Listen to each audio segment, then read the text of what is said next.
predict for the Jets to win 7 games this year. Okay.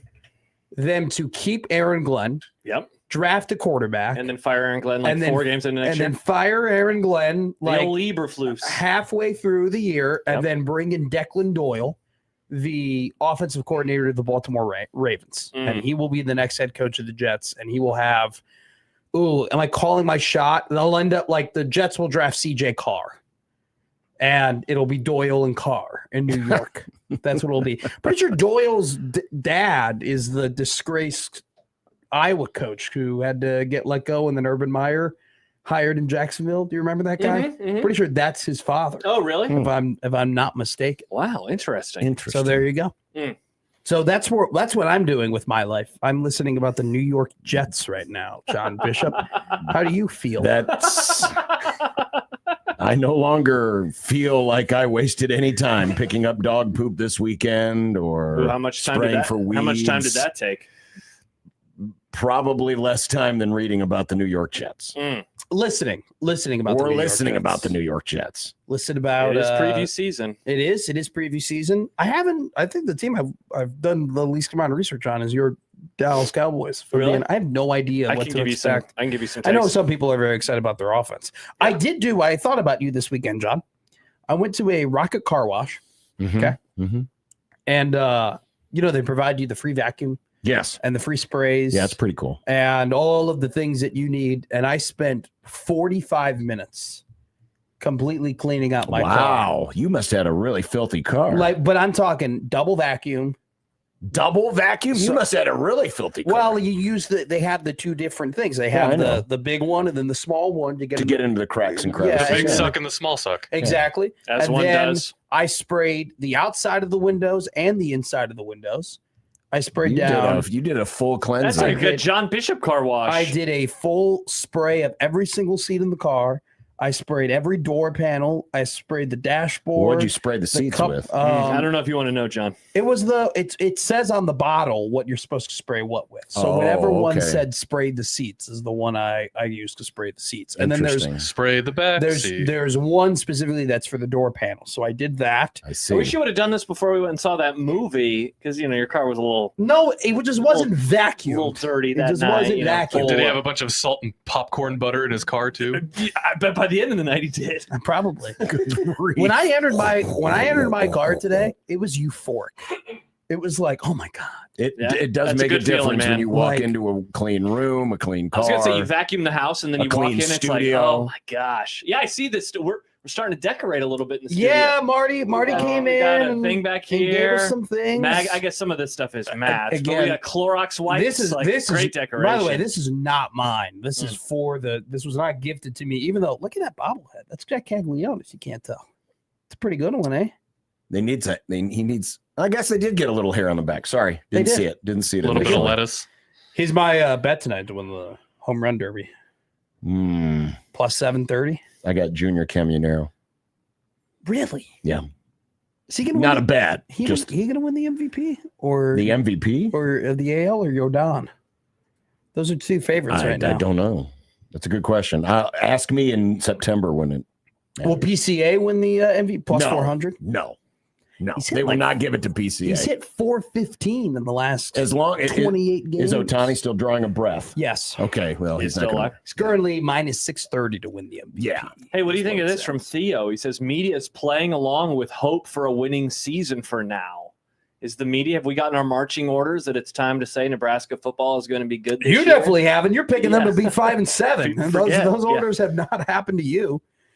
No one's really made any predictions yet. I mean, outside of Josh, and Josh hasn't been like that public with it. They also got to go to training camps. I don't know if people know this. Injuries can happen, and to everybody. What if Malik Washington gets hurt? Well, that would change my view on that game. That's you know for what sure. I'm saying? Like, what if it's not just Nebraska can get hurt? Everybody can get hurt. Which is you don't. I'm not putting any future bets right now. I'm not going to place them yet, but. No, you got to wait until after fall camp. Yeah, you only got a little over a month, man, until this stuff gets going. We're getting pretty close. No, I think July 27th, July 28th would probably be. Oh, Big Ten Media Days?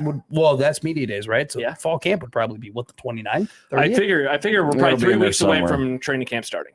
3 weeks from now. I took my week off last year in the summer, Yeah. the first week of training camp. Yeah. And people were like, and I was like, everyone's so fired up. I'm off media day week this year.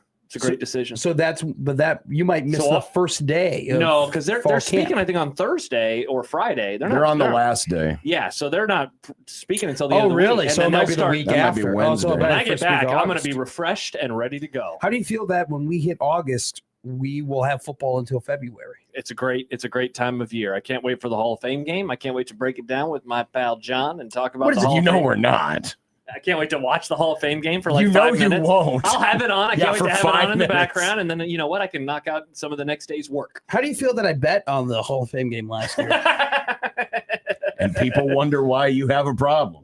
I don't have a problem, dude. I made a lot. You bet on the Hall of Fame game. I needed to get it out, man. I just needed. That's degenerate. Yes, it is. I wanted a football to Or go is in the it end zone. fun? By the way, No, ask me if I made. Ask me if I made money. It's They only called fun you a if you madman. win. They called me a madman. Did you win? Yeah, of course I did. Yeah, see, he made money. That's awesome. Yeah, and how much did you lose on all the others? I can tell you right now how much. Let's not. Good thing I didn't open that. Why do you have a can of Coke Like sitting right there? there? That could have been an want my- all-time. Now it's going to get That hot. could have been an all-time disaster. So I this think was, we might have gotten kicked out of the studio. This Yeah, is let's one not weekend. leave this place a filthy rotten mess like the This is previous owners from did. last year. So I will say that on this app, a big majority Do you of keep track of all of your bets? I used to. Is this the Action Network app? I used to do that. Thank God for those If futures. I will say that I lost $200 last year gambling during the Ugh. football season. no. I lost $200 total dollars. Now, my loss What would be your average bet? I was going to say, aren't you like a $10 better? one unit was $20. Oh, So Well, yeah, but what would be your average? Like, what do you think you average? Probably a unit and a half, probably $15. So bet. $15. I did not have a good year last year. Now, I will say this. Lost $200 during the regular season, but I made $600 on the Super Bowl. there we go. So I think Why didn't you count that as part of the season? It's part because of the season. Super Bowl bets were paper bets and they weren't on my app. So I Oh, made you're all ju- the bets on my you're just, app. You're Oh, just I see. saying what you did on that On the app, particular app. yeah. So and see. that app's a little bit more than 200, but I know on the other apps because I bet because different lines. Mm. It was roughly about 200, 250 is what I lost betting on the apps. But then Mm. my paper tickets I made $600 on the Super Bowl. So I was So probably he was up last year. but like making $600 on the Super Bowl, like I don't know. That doesn't really. That's like I had a great game. sure, who I cares? didn't necessarily have a good season. Like to be down 10 units. Be down 10 units. Yeah. Pretty bad year last year. But then you were not down 10 units. You were up 40. Well, the Seattle Or 20. Seahawks plus 900 future. Pretty They great. called you a madman. Pretty great. Oh, And so does then- that count in the Super Bowl winnings? Yeah. Oh, okay. I thought you were talking about like props and stuff. Well, why don't you total up everything? Yeah, what was your that's- total? I don't know. I would tell you that I probably ended up 100 or 200 and I was even. I don't think it's a very impressive All right. As long braggadocious as performance. long as you're not losing big, that's perfectly No, fine. I have a system. I bet anywhere from 60 to 80 a weekend Dollars or Between- games? between games. $60 to $80 a weekend. Oh, okay. Dollars. yeah, okay. 60 to $80 a weekend spread between Friday, Saturday, and Sunday. Do you have a cutoff point? Like if you get to a certain point in 120. losses, you're like, I'm done for the year. Down 120. Down 120, we're done For the whole year, just the weekend. for the weekend. So then you just. Well, but Do it what all about over. for the year? Mm. Because you could lose Bankroll. 100. Tom Furman always talks about how it's important to have a bankroll. So you No. don't have a bankroll. You just go. But I'm betting like okay, there was when the week one of the college football season. Oh, my mom's gonna listen to this. Week one of the college Maybe she'll send you a little scratch. week one of the college football season, I lost $200. Yeah. Okay, Oof. that and for me, $20 a unit. That's a lot. It's down 10 games. I definitely was betting a little less for the next couple of weeks, and then I I remember stacked, this. and then I stacked wins There you go. because I didn't lose my ass. So you basically your whole year was down because of week one. yeah, That's a basically. lesson to be learned. Maybe Well, dabble. the whole year was down because I thought Clemson and Penn State were going to be in the national championship games, and they both should have listened to had stinkers on Clemson. So, I was on Penn State last year. Yeah, I think I'll be better. But I'm a very responsible gambler. It seems like it. Like I don't view gambling as a way to make money. If I make money off of it, that's fun. That's a bonus. That's why you put it on the Hall of Fame game. Because you want to enjoy the Hall of Fame game. Well, that's just a bit. Just a little bit more. No, that's just a bit. It's the first football game of the season. Yeah, it's obviously a bit. It's a bit. No, I gamble. It's obviously a bit. I gamble on the Hall of Fame game to say that I gamble on the Hall of Fame game and get that reaction out of you. To claim that I have a problem when I clearly don't. No, obviously, you do have a problem.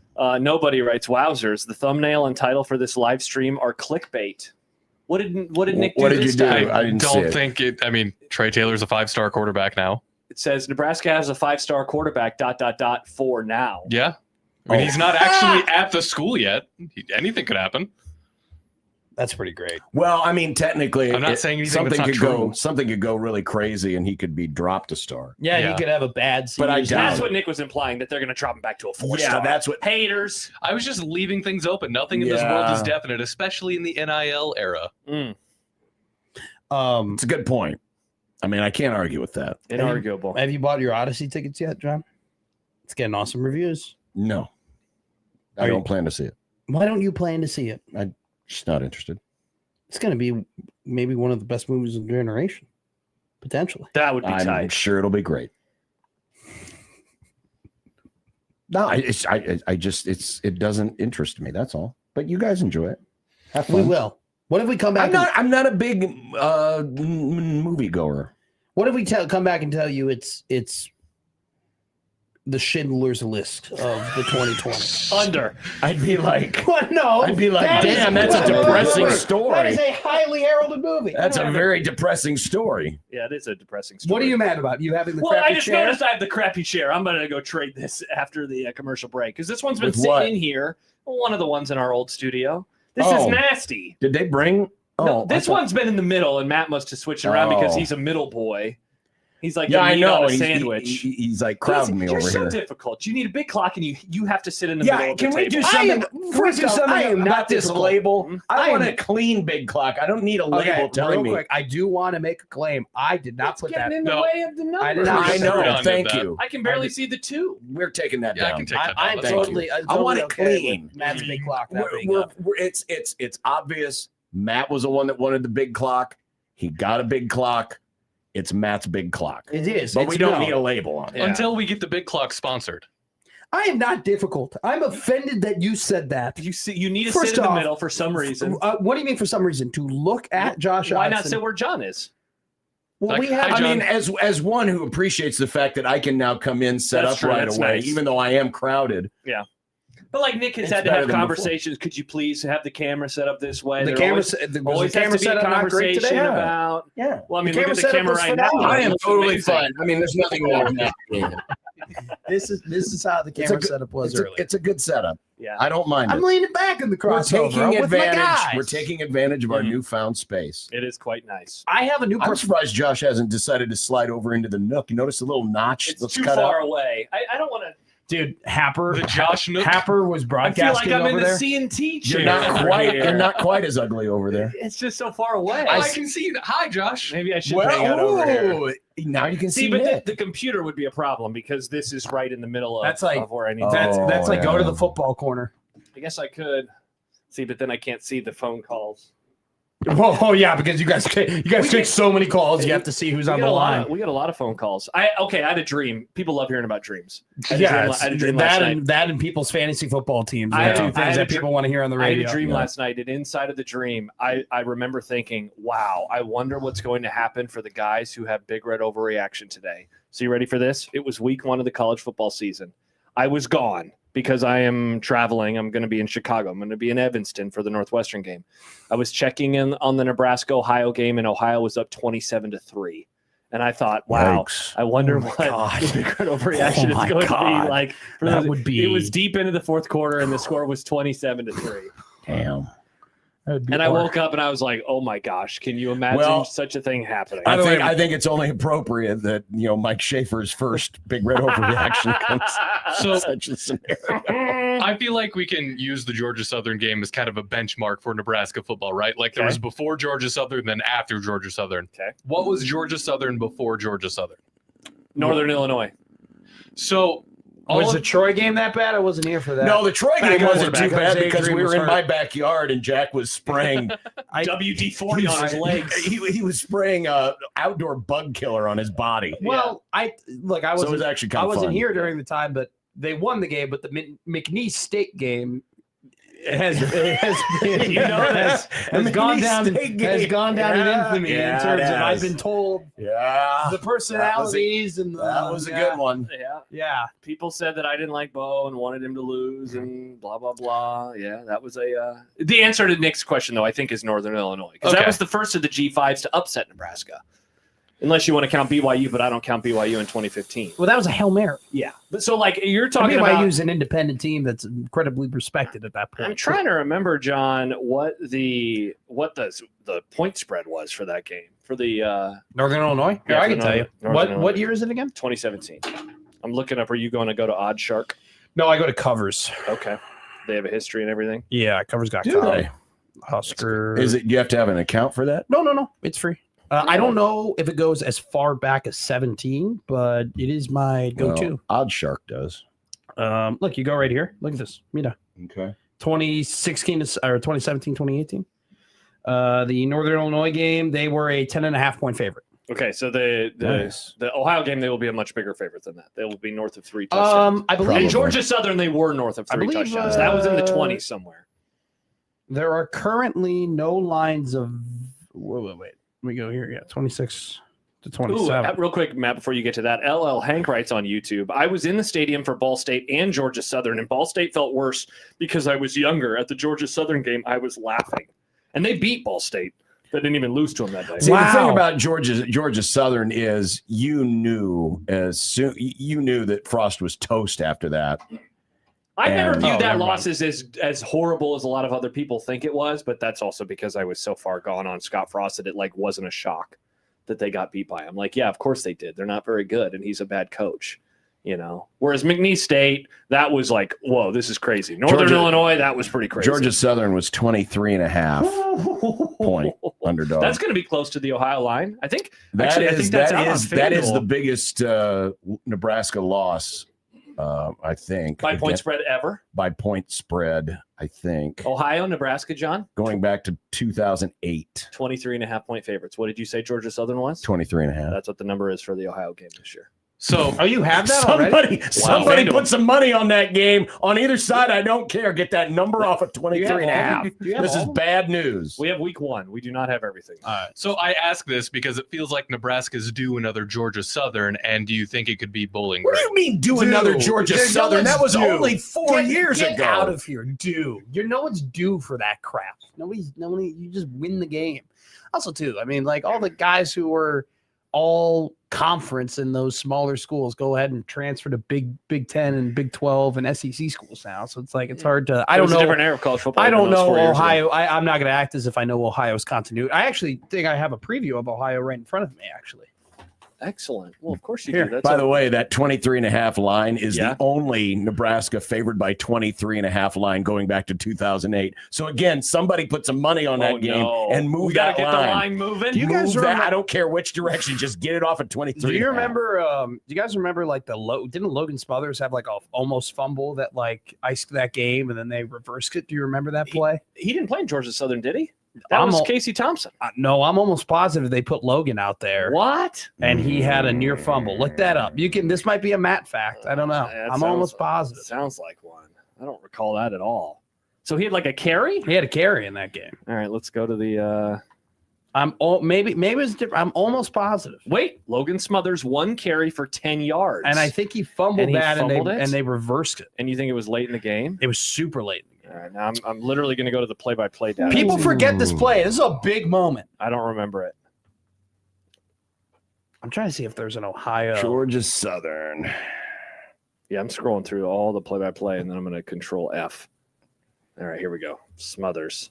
Okay, so he carried the ball in the carry that he's the got. drive that they put him up, 42 to 38. Yeah, but all it says is Logan Smothers rush middle 10 yards. There's nothing else. Uh-huh. If that would have been a fumble, I'm telling you. No. I'm telling you right now. Did they review it? He fumbled that ball and they had to go back and review it. normally they put play was reviewed and upheld or overturned on the play-by-play sheet, and that's not on here. Looks like it was like 6 plays before they scored the touchdown. I'm telling you, this is a forgotten play. And I was walking to the elevator, and we were watching it on the screen, and it was like, oh my God. Because like I didn't see early? it. What is wrong with you? I was getting down to the field. Georgia Southern. You know that, by the way, for those of you who go down to you can still get to the press conference and stay in the press box for the whole game. You know that, don't you? You don't have to go to the field early. At that time, I didn't. That was the first time I've known had this ever. For years. Just FYI, if you want to stay in the press box. There was one time that I was going to, we were going to the press. We were going down there, and it was very crowded. All right, go to, let's see, it's somewhere around, I'd say about 6 minutes to go. Okay. It's 38-35 Georgia Southern. Okay. Go to about 6 minutes. I would guesstimate 6 minutes. This is highlights, so it may not have. I have the full game. You have the full game? I should find it within a couple of plays. Right now, Casey Thompson is throwing the ball. He's throwing the ball. I don't remember this play at all, man. I'm telling you. It is the 1, 2, 3, 4, 5, 6, 7th play of the drive. It's a 2nd and 1 at the Nebraska 36. I found it. Now, but it looks like he's obviously down. So they called that a I fumble. don't know on if the it's field. obvious. It was. Now, do they keep watching through, see if they review it? Because it usually says on here. They did review it. Yeah, because they gave the ball to Georgia Southern. Nice memory, Matt. Wow. Normally they would document that here on the play-by-play sheet. So we're walking. Keith, man, you were walking out. Didn't do your job. The reason why I was down at myself is because like I felt like everybody, you guys remember this. I'm walking out. No, I don't remember. And this. here's why too. I didn't see the play. Mm-hmm. So I'm with Cole Stukenholtz, and this is like my second game I've ever covered. Yeah. And Cole's like, hey, let's go down. So we're walking out, and we're walking through, and you can't see the field anymore. When we're waiting in line, and all of a sudden we hear the wah, and we're like, oh no, like what happened? And you hear the press box like, oh my God, he fumbled. They're down 3. You're like, oh my God, he fumbled. And we're looking, and they had that TV right in front of the elevator, so you can keep watching it. So we're getting up there, and the line was so long, you couldn't see the TV. Yeah. So we get up to the TV and we see the review, and it's like you go back and you watch the review, barely. Yeah. Like it's way closer than it looks. I was on the 40-minute version of the game, so they didn't show replay. It is way closer than it looks. My version of that, Matt, is John and I leaving the Illinois game, the Friday night Illinois game early because we had to walk over to the bottom to do overreaction. And we're watching on John's phone as we walk, but we hear spoilers for every play 10 to 15 seconds beforehand. When it got to the third down pass to Lindenmeyer, we could tell that it was like a great play that they had just missed out on, and then we watch it, and then we could tell the missed field goal because there was just no noise. It was like I was like, I didn't hear anything. This is not good. I broke a pillow that day, and my mom was pissed. Broke a pillow? I like how do you break a pillow? I'm in front of the TV. Is that a euphemism? No. Because it was a Friday night game. Yeah. And it was my sister's senior night. And she was a cheerleader, a Palms dancer. I have to be specific. She'll be pissed. Wow. So anyway, she's a dancer. And so I had to go to the senior night. And while like I'm in the stands, I have like headphones on and I'm listening to the Nebraska game. And I see multiple people looking at me and being like, who is this weirdo?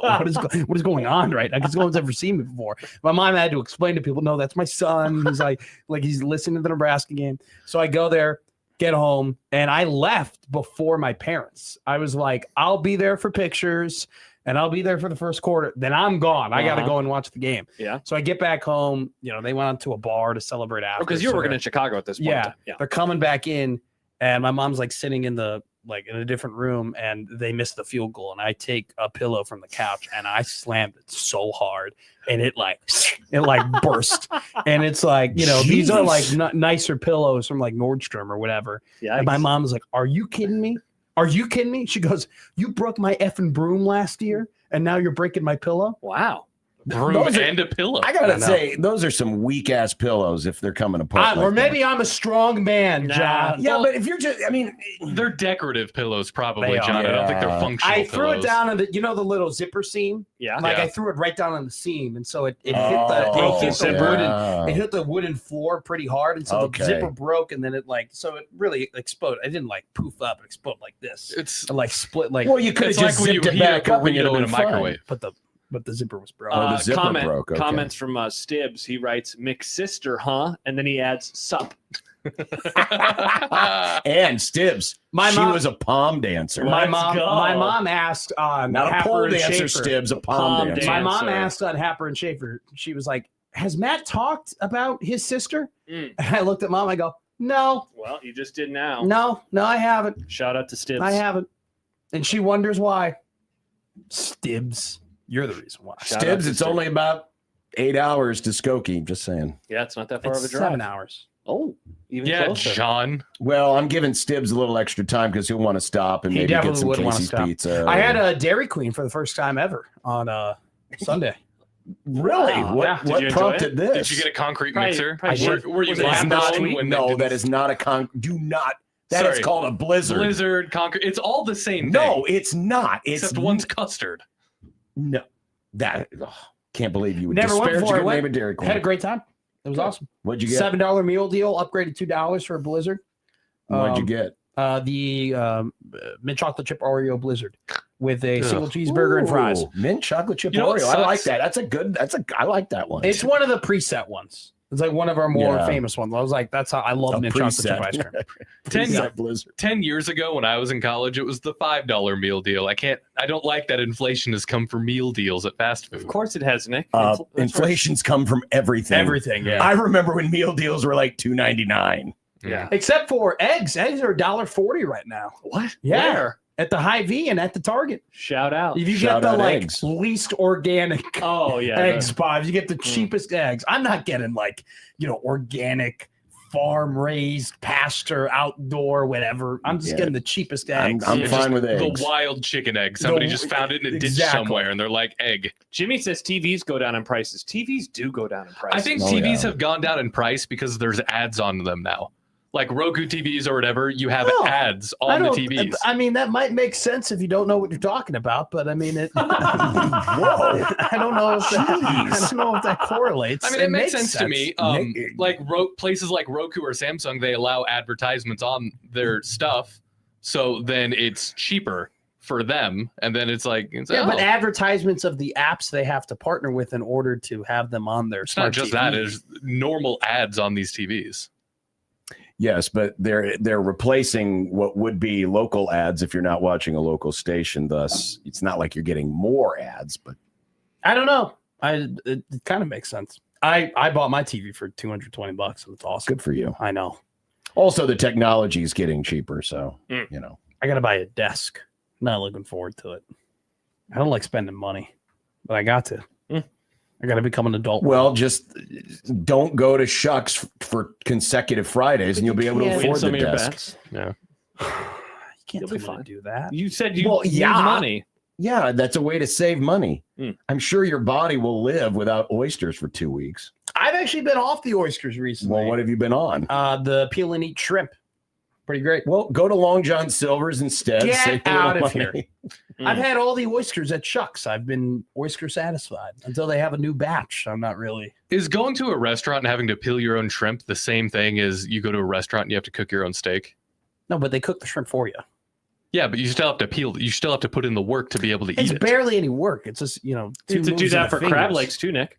I've Yeah. never eaten crab legs. I'm not at your level, Mr. Moneybags. That's pretty I sweet. mean, they're actually, you can do the all you can eat crab legs at Ameriscar, and it's not that expensive, in all things considered, for crab legs. Yeah, but those crabs came out of the Out of where? Papio Creek. They're not high quality crabs. I have no Is there idea. such thing as I'm high sure- quality crabs? I'm sure they're fine. Okay. All right, we got to go. I'm sure they're good. Go, my men, go. Bye, Matt. No, you're All the right. one leaving, and I'm going to get a new chair. Okay. Yeah. Have a good day. By the way, Yeah. Brett Ciancia on tomorrow. Nice. There you go. Football season. Congrats. I'll tell you, he gave me an exclusive top 40 ranking in Nebraska. Yeah. I can't say it on the air, but I'll tell you too. Okay, Get off. perfect. That's a nice tease. Oh boy, big tease I coming know. tomorrow. I know. All right. It's football day tomorrow. Tim Verghese, Michael Severe, Brett Ciancia on tomorrow. We are talking about football all day. Yeah. Are you so happy about that? That's what all Nope, we've been not doing. really. The last week or so, all John and I have talked about is football. It's been great. You got to I'm answer fine my with football talking season. We just don't need the season right now. No, for sure. off the air. Answer my Twitter poll if you haven't seen it yet. Pretty good one. I We'll do didn't- it I off didn't- the air. You got to hit a break. Yeah, we got to go to break. Go to break. All right, we're going to break, I guess. This is 1620 The Zone.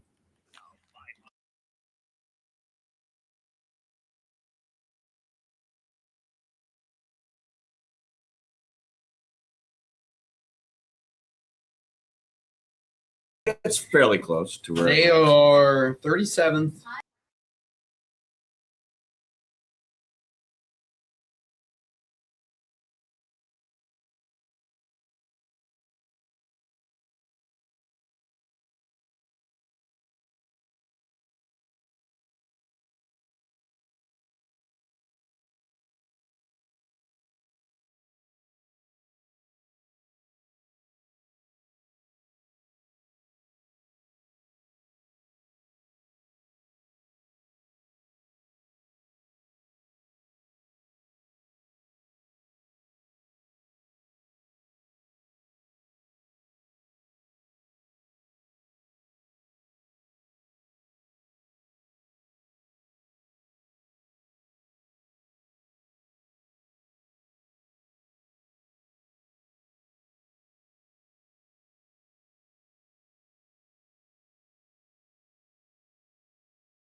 KOZN. Unsportsmanlike conduct on 1620 The Zone. Husker Athletics, Creighton, and yes, UNO. Don't miss a moment, they'll give you your fix. They're on every day from 2 until 6. Spend your afternoons with John, Josh, and Nick.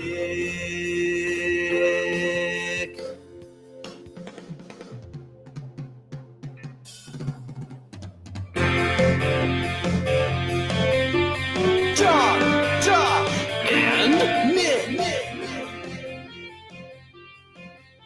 They'll show you what sports talk really is.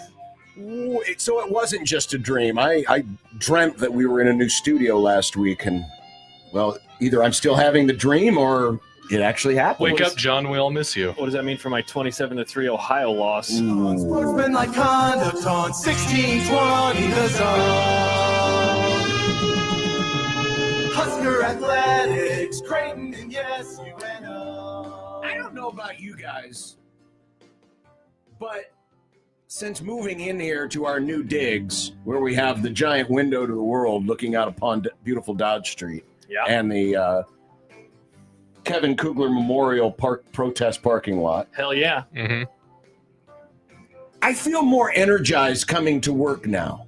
Because we're not in a dark dungeon? Yes. We get sunlight. The Now, extra light is good. Now, I realize at some point we're going to get some kind of droppedness back here.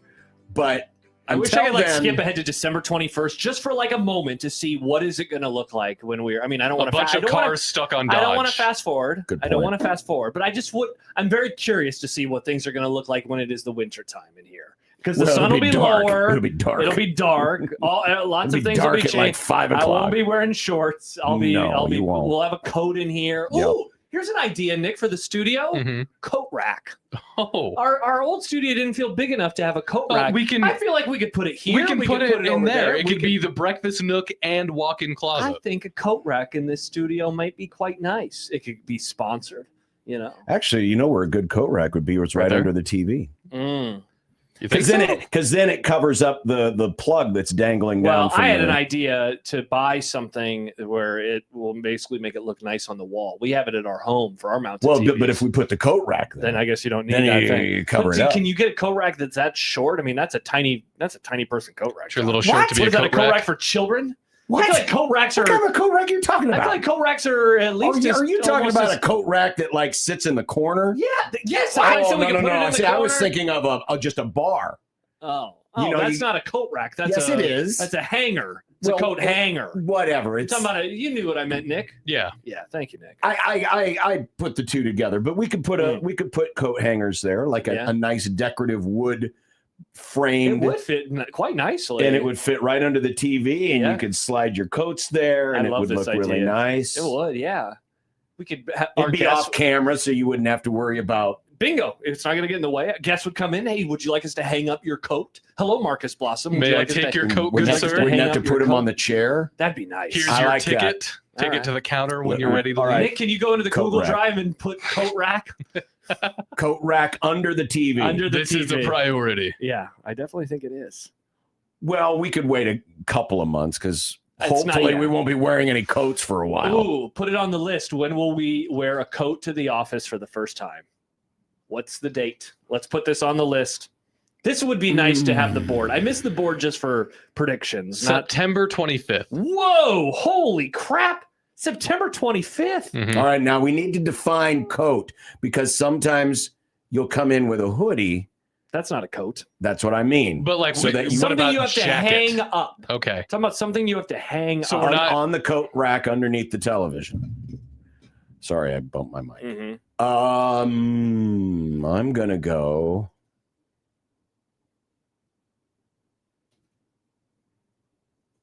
November 11th. We'll wear coats to the office for the first time. November the 11th. Office. Because I'm figuring there's going to be hoodie season. Oh yeah.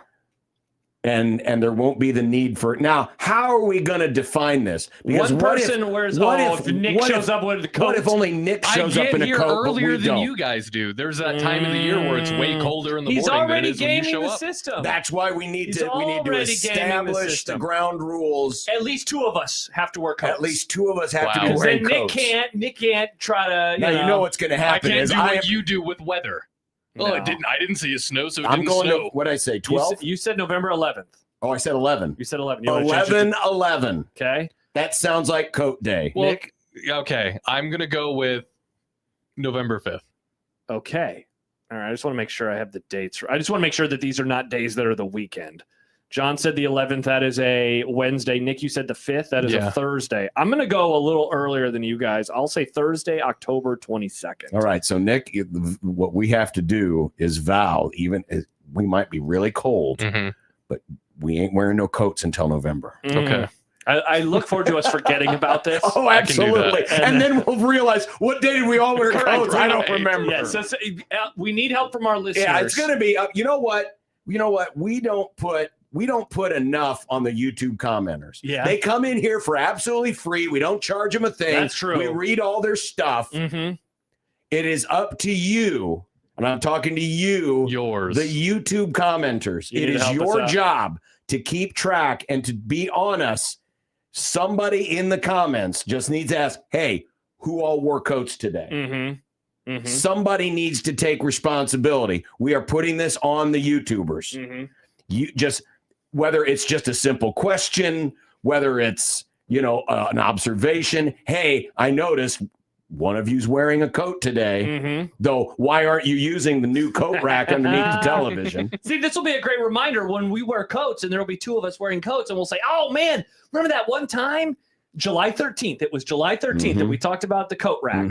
Dan in Lincoln says nobody breaks down hard-hitting topics like coat rack placement, like unsportsmanlike conduct. It's important. You damn need the right. Nobody else can do what we do. Damn right. We're in here for half of our day. It's important. 402 texter says, my birthday is 1 week before Halloween, October 24th. That's when it gets cold. Well, now I'm feeling even better about my prediction of October 25th. Okay, but what if... Shout out to you, texter. What if texter is a wuss? Oh, I've got thin blood. I can't handle it. If it gets below 50, I'm cold. Matthew says, I bet Josh will wear a coat first. No, I think the answer is Nick because of the arriving early situation. Yeah. It is. It's that around that time of year where it's annoying because it's like, I have to bring a coat into work, but I just have to carry it home. John and I work from home most of the day, so we don't have to deal with the whole early morning weather situation. Like awesome. Nick does. It is quite nice. We're also approaching that time of the year when driving home on Dodge, the sun is in the big absolute worst spot. Yeah. Oh, really? Yeah, like right above stoplights. Oh, wow. For me, we're still a couple months away from that, thankfully. Yeah. Graham down. Welcome to Dale Earnhardt Senior colors. The quietest sports day of the year. Well, except for the fact that Fox has decided to just be on randomly with a live at the All-Star game on network TV. This isn't even like a practice day. No. This is just all the All-Stars gallivanting around in their uniforms, taking pictures, and the guys at the desk. And this is literally what's on network television. My theory is that the Fox execs were like, look, people are used to turning on their TVs in the afternoon right now and watching World Cup soccer. Let's just throw on a dumb baseball show and maybe we'll get them to stick around for a few minutes. I think you have a pretty good theory there. So do they hey, look, there's Guy dragging is that for the pitchers? Actually they put those up for the middle infielders so they don't get scalded by a line drive during BP. So the fencing is going. The guy pulling the fence is going out to second base at Citizens Bank Ballpark. Do they still do the ESPYs tonight? Is that tonight or is that Wednesday? Nick, you seem like an ESPYs guy. I am not an ESPYs guy. That's I'll be honest. surprising. Have I watched? I don't remember last time I watched the ESPYs. Well, I'm trying to remember if I've watched any Disney affiliated network programming, because if it was on tonight, every other commercial would be, it's the ESPYs. Hey, look, a random comedian is hosting the ESPYs. That's true. Yeah. How will they make this person feel uncomfortable at the ESPYs? Nick, did you have something? Yeah. Is Juan Soto really the best the Mets could do this year? Because Juan Soto hasn't really even been playing. He's the most famous. He got voted in. That's why. Yeah, he's the most famous. Do people know that he's bad now? Voters don't care about that, Nick. Yeah, you got a bunch of and dumb. Also, they don't care about it in sports. Hey-o! I mean, nothing. Have you watched recent voting in New York? They're not the brightest people in the world. I just beat you to the politics joke. You can't try to. Yeah, step but mine on was better. No, you're. Nebraska needs a better underdog mentality. Well, they're going to be a huge favorite against Ohio. That's not what I'm talking about. I'm talking about an underdog mentality. MLB draft shocker Dylan Carey undrafted. This was the shortstop of the year.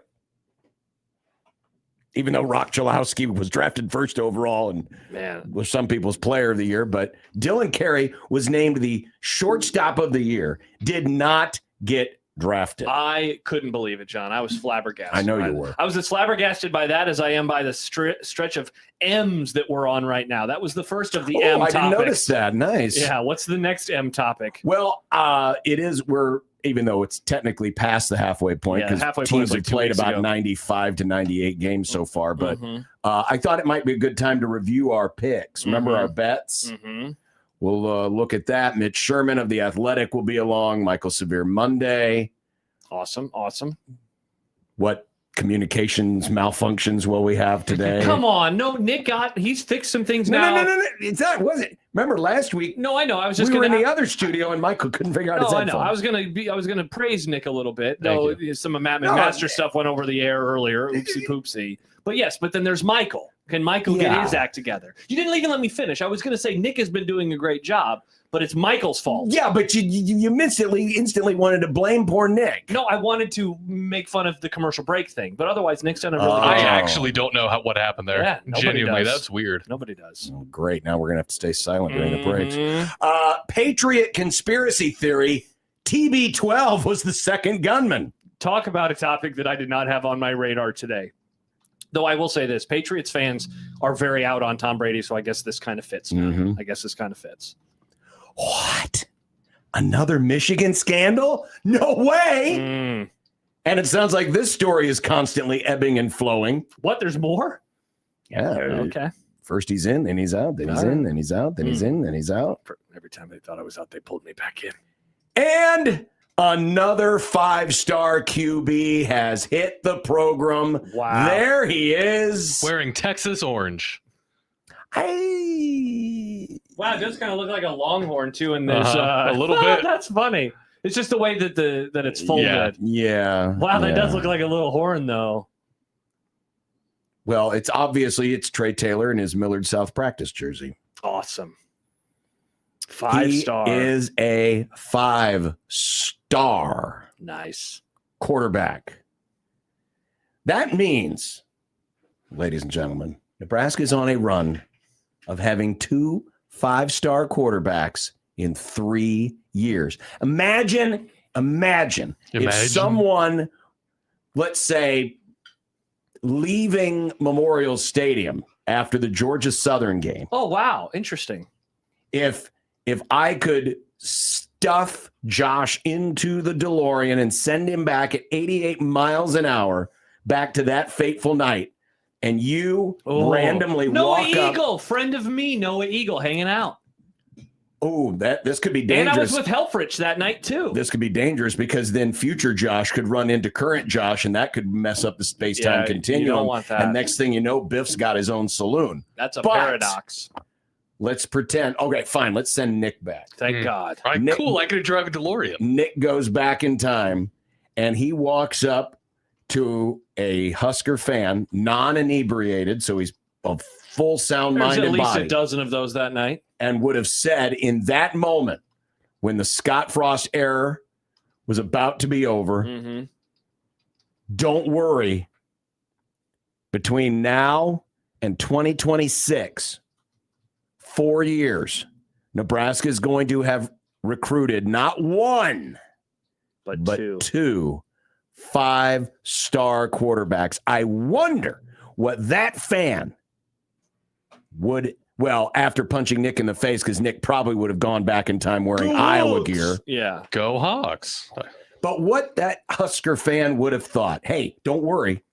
Within the next 4 years, you're going to have 2 5-star quarterbacks. You know what they would have recruited. said, John? They would have said, okay, so that means we're getting Dylan Raiola, and he must turn Nebraska around so well that then all the 5-star quarterbacks want to come to Nebraska. They got one of those things happen. The other stuff, not so much. That's what they would have said. The really savvy ones would have said, oh, that's just because they got Dylan and Dayton Raiola. Dayton was going to be a 5-star as well. Now he's a tight end. And also playing at Oregon. Now he's a tight end. 402-951-1620. That is the Liquid. That is not the Liquid Trucking Zone Twitter feed. That is the Prairie Flower Casino Zone hotline. The Liquid Trucking Zone Twitter feed is at USC 1620. You can email John, Josh, or Nick at 1620thezone.com. That's John with an H, Josh, normal spelling, Nick. I guess we have to say with a K, right? Because there's some NICs. Yeah, I had a NIC Nick in one of my classes. We haven't seen school. any like goofy Josh spellings, have we? Like JAWSH, like that. There's probably somebody out there that spelled or they Jowish. just stuck an extra H in there for some reason. Nice. Josh. Yeah, it's probably out there somewhere. But yeah, I'm the normal way. That is Josh at 1620thezone.com. That is also known as the Equitable Bank Zone inbox at Equitable. We take banking personally and answer the phone on the first ring. So whether you're here or out in central Nebraska listening in on 97.7 The Zone, run out into the streets don't go into traffic, but run up to the sidewalk. Run up to the sidewalk, whatever street you're in front of, and yell it to the heights. Nebraska has 2 5-star quarterbacks in the last 4 years. Okay, yeah, I guess that's true. And one of them is a third stringer at a different state now. Second stringer, Nick. Second stringer. Forget about that. Just say Nebraska, home of 5-star quarterbacks. Go yell it to the masses. Nice. No one will think you're crazy because it's true on 1620 The Zone.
Whoa! Craving for a hot meal? 1620 The Zone's got you covered with Arby's.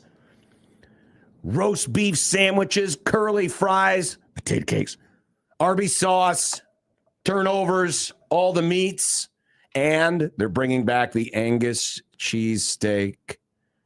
Listen all week to the Grum for your chance to win a $25 gift card to Arby's. Arby's, we have the meats. Were you around for either of the taste tests that we did around the first College World one. Series? Okay, The first one. Yeah, we did another one. Good stuff.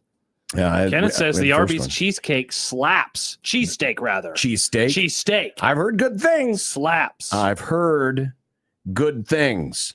I've also seen mean and nasty things. Yeah. Now, this interview that Matt Rule did with, trying to remember the young man's name. He's the former tight end at Penn State. Adam Brenneman. It says right there on the tweet. Mm-hmm. And, you know, like all, you know, social media folks, they like to retweet and retweet their videos, even though it may be several months old, just to get more content. Oh, yeah, for sure. Whatever. Yeah. He put out a tweet recently. He being Adam. And it comes with a short video clip of the interview he did with Rule a couple of months ago. The tweet read, Matt Rule told me he moved Nebraska's practices from the morning to the afternoon because of the demands that travel puts on players. He also said that no team that practices in the morning has won a national championship. And that was something he had in mind when making the decision. ... Mm-hmm. To which a former Iowa Hawkeye swooped in and quote tweeted that tweet. Tyler Kluver, a former long snapper. I don't remember this guy. Looks like he played in the 2015 season. He obviously did because he tweeted responding to the Adam Brenneman tweet, but quote tweeted it so that all his followers could see it. Mm-hmm. We just switched to morning practices and went 12-0 the first year. Went to Indy, as in the Big Ten championship game where they lost to Michigan State. Mm-hmm. He's just saying, now he's talking about Rule. He's just saying words. No team that's won the Natty has had a coach who had their own podcast either. That's true. That's funny. That's true. Go Hawks. So Tyler Kluver chose violence. Naturally, Nebraska fan got hold of this. Yeah, I was wondering. I And don't know many comments. Yeah, I didn't see I this. just saw this as I got to here today. Oh, yeah. But interesting. How it's just how people just love to respond to this stuff and just love to throw out their shots. Well, and then other people come in. I mean, and then it's you're the defender same of the way, program. right? Like you make fun of teams that you dislike. Oh, sure, of course. You know, that's just to me. This is guy who played for Iowa makes fun of Nebraska. What else would you expect? Do we him to know? do? I mean, and I'm not saying Rule is necessarily wrong, but do we really know? I have no idea about the morning thing. No idea. I don't even know how that would be. Did he call up? Well, I guess he can't call up Lavelle Edwards anymore. He passed away. But hey, Lavelle, did you guys practice in the morning in '84? Yeah, seriously, like where you would know every single school forever. You know, I can't imagine. Did he send a text to hell to Howard Schnellenberger and ask him if they practiced in the morning? What's going on down there? Yeah. Hey, Bob, did he call to Bob Devaney in heaven? Hey, is this what you guys did in 70 and 71? All those types of things. Yeah. It's honestly more surprising to me that Nebraska had morning practices under Scott Frost. Well, he was the one that put him there in the first place. Yeah, that's what I'm saying. Are you saying because of what you expected he was doing the night before practices, Nick? It just seems like Scott Frost would want to sleep in. Yeah. Or maybe he was already up or still up and just might as well work. And then you can sleep in the afternoon. Get a greasy breakfast pizza and some Gatorade and go to sleep. Baymon says it's so 2026 internet that this somehow gets more than 2 seconds of attention. People losing their minds over tweets of a former Iowa long snapper. Yeah, seriously. If like you're allowing this to get you mad, like, man, I would just never log on to the internet again. The thing I appreciate about it is, you know, you can obviously tell that Iowa fans, and rightfully so. I understand because they've had the upper hand the last years. Yeah. You know, they just love to, you know, crap on any and all thing Nebraska. I don't understand this discussion sometimes where it's like, what? I'm not criticizing. Okay, I know. I couldn't tell if you were being. Oh, no. I just wanted to bring it up because I thought, this kind of tickled my funny bone because, again, someone trolling then the Trolls come back to fire at the Trolls. And I don't know if you're a Husker fan, how you control them back. What are you saying? They Well, own it's you easy. right now. You guys- no national championships. but you guys didn't win a national title that As year. a Dallas Cowboys fan, you know what I never say to anybody? Oh, we won 5 Super Bowls. Who cares? If it's from 30 years ago, who cares anymore? That's might as well. John, when you were growing up, think of 30 years before you became a fan of football. This is the 40s. If somebody was like, yeah, well, back in the 40s, you would have said, I don't care. Why would I care about the 40s? Yeah. That's what 1990 might Except as well for be parts right of the 40s that you should care about. Yes, yeah, that's a good point, Nick. I watched Dunkirk this weekend. It's a great what movie. a great movie. World War II. Harry Styles. Yep. Yeah, that's my takeaway from Dunkirk. He's a great actor. Okay. Matthew says, I agree. The podcast is done, but didn't former coaches have call-in radio shows back in the 80s? Yeah, and they have, and they always will. Yeah. You know, I have noticed we could do an I don't care for some section of the fan base about the podcast, or some people are just like, I don't care at all. And then others say, Well, you know, I care immensely. First off, And it's bad. The podcast has been silent for has. quite a while. My He hasn't done prediction looking good. He has not done a new one since. It's been since the season. It's been since I think around the UCLA game. Around He the quiet Iowa- quit the around the podcast. Iowa game. Yeah. There haven't been much of a podcast, but it draws attention because Matthew says, I've never heard the Rule podcast. Is it like a call-in show or totally different? It's like him and a guy. it was him and like a Philly radio dude. a Philly radio dude that he became friends with when he was a coach at Temple, and Yeah. you know, it was Rule's way of, because remember he set it up as, I got a lot of things to say and I need a place to say them. He didn't say it in those the terms. Unfiltered, unedited. He didn't say it in those terms, but he Unauthorized. basically said, Unauthorized. you know, I'm in a place in my life where I can, you know, say some things and, you know, have opinions on things. Mm-hmm. And it's not like he didn't dive into the real heavy stuff. I mean, he's not commenting on the New York mayor's race. Let's put it that way. Yeah, Though he that- could. I mean, he basically It's he's unfiltered. He's a former New York He can say resident. what he really Mom Dami thinks. calling. So yeah, but some people, John, hate the podcast and they think it's a huge detriment, and then others think it's awesome because it's promoting the brand, and then others who say I don't care. I feel like you're in one of those three camps. Oh, sure. I Yeah, don't you care. pretty It's much covered great, it or all. it's terrible. There might still be a few folks who are like, Rule does a podcast. I just got a message from someone that said the pod is coming back. I don't know if that's I don't know if that's not my story to tell, but I just said it. But I just got a message from someone saying the pod is coming back. Now I've never agreed it with seems Nick. like a bad time to bring it back. You would think this would be the time to do it because there's not as much going on. Well, I mean, since he's obviously taken the whole offseason off, I think it's going to come back for the start of the season, probably training camp. It'll probably be back in August. That'd be my guess. I've never thought it was going away. I've never in this whole year, Nick's been on this, you know, his conspiracy theory that this thing was toast. I think you, I guess, agreed with him. Well, it's been gone. I mean, it made sense. If there to was me. ever a time to continue to do it, if you want to put your program out there, I mean, in the season, what good does that do? In fairness to him, in fairness to him right now, there's nothing to talk about. But in season, there's the games. He can talk about the games, you know? He can talk about football season. Yeah, but he wasn't doing that. Previously, the podcast was essentially. Well, it started. I mean, it's only 1 year old. It started. I know, last season. but it's not like he was diving into. Man, did you see what Penn State did the other night? I know, but it's in season, you know. So it gives. It was something to talk mostly. about. I mean, I know he interviewed a few players. And You then did that one conversation about the contract extension.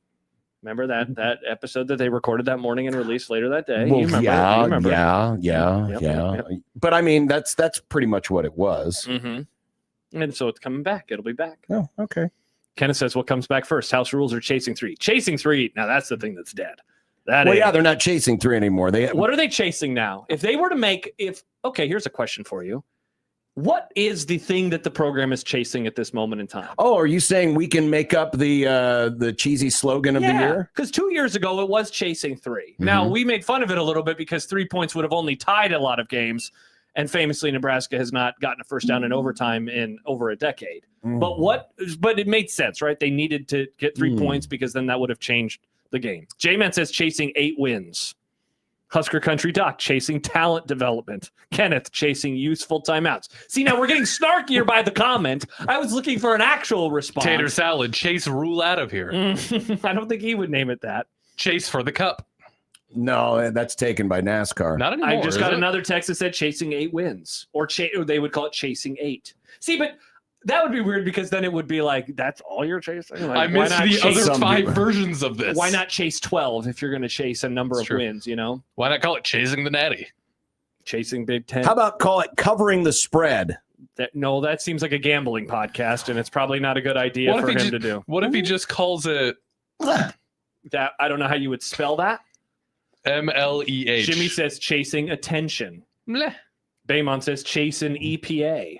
You know, it doesn't have the word Ooh. chase or chasing doesn't have to be in the title. It can become. I mean, it could be unfinished business. No, it's like we when can you bring have. back They that already old- did that. It's like when you have. Well, but it's been a whole generation that's never experienced it. Maybe unfinished Mm. business. I think chasing does need to be in there because if you have something and the word chasing is in it, then the next version has to include. It's like if you have a beer that's I don't know Bach, and the first version of that is something Bach, you have to have like the second Rock one. Bach. Yeah. Why don't we call it Zone Bach? Exactly. Because that makes a lot of sense. Matthew says chasing the CFP. That would be a long podcast. Ken says chasing relevance. Fight says chasing respectability.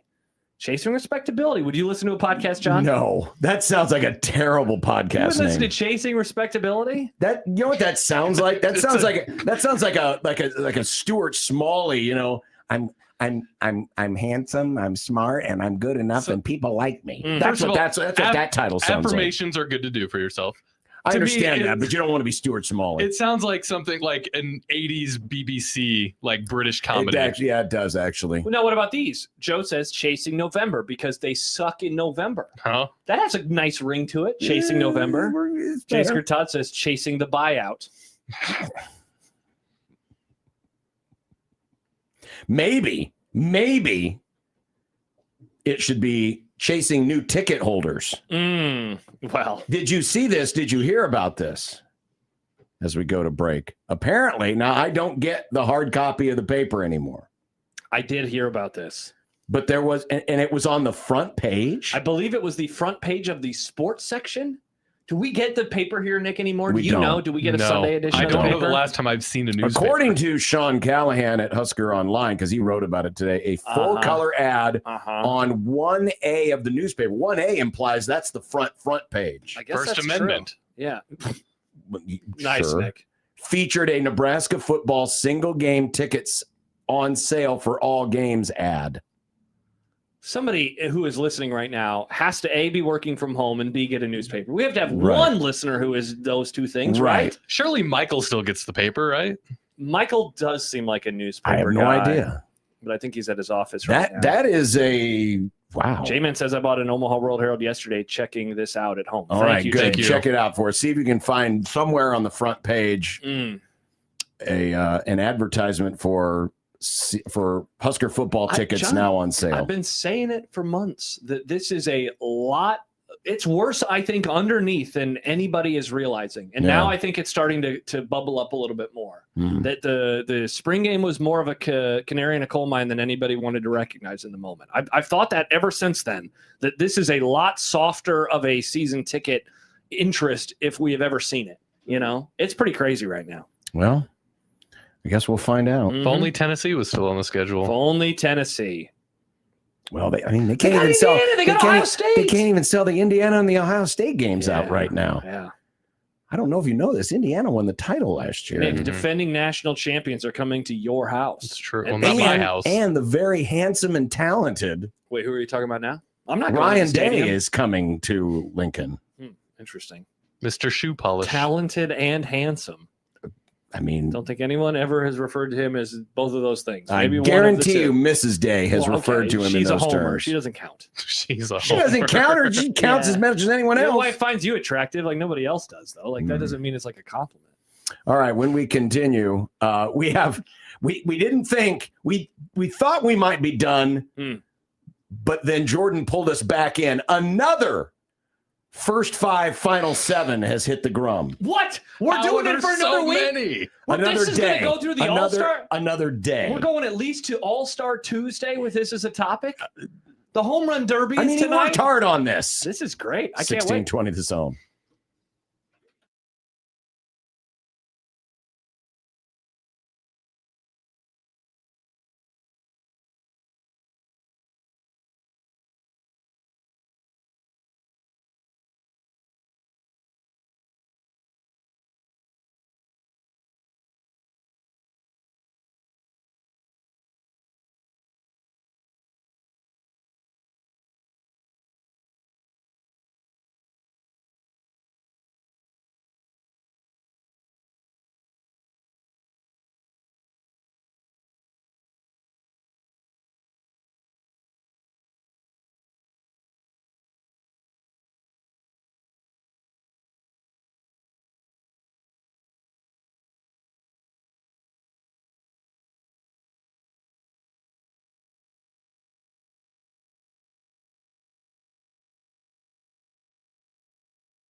We understand the challenges you're facing on a personal level. Call Cordell and Cordell today at 1.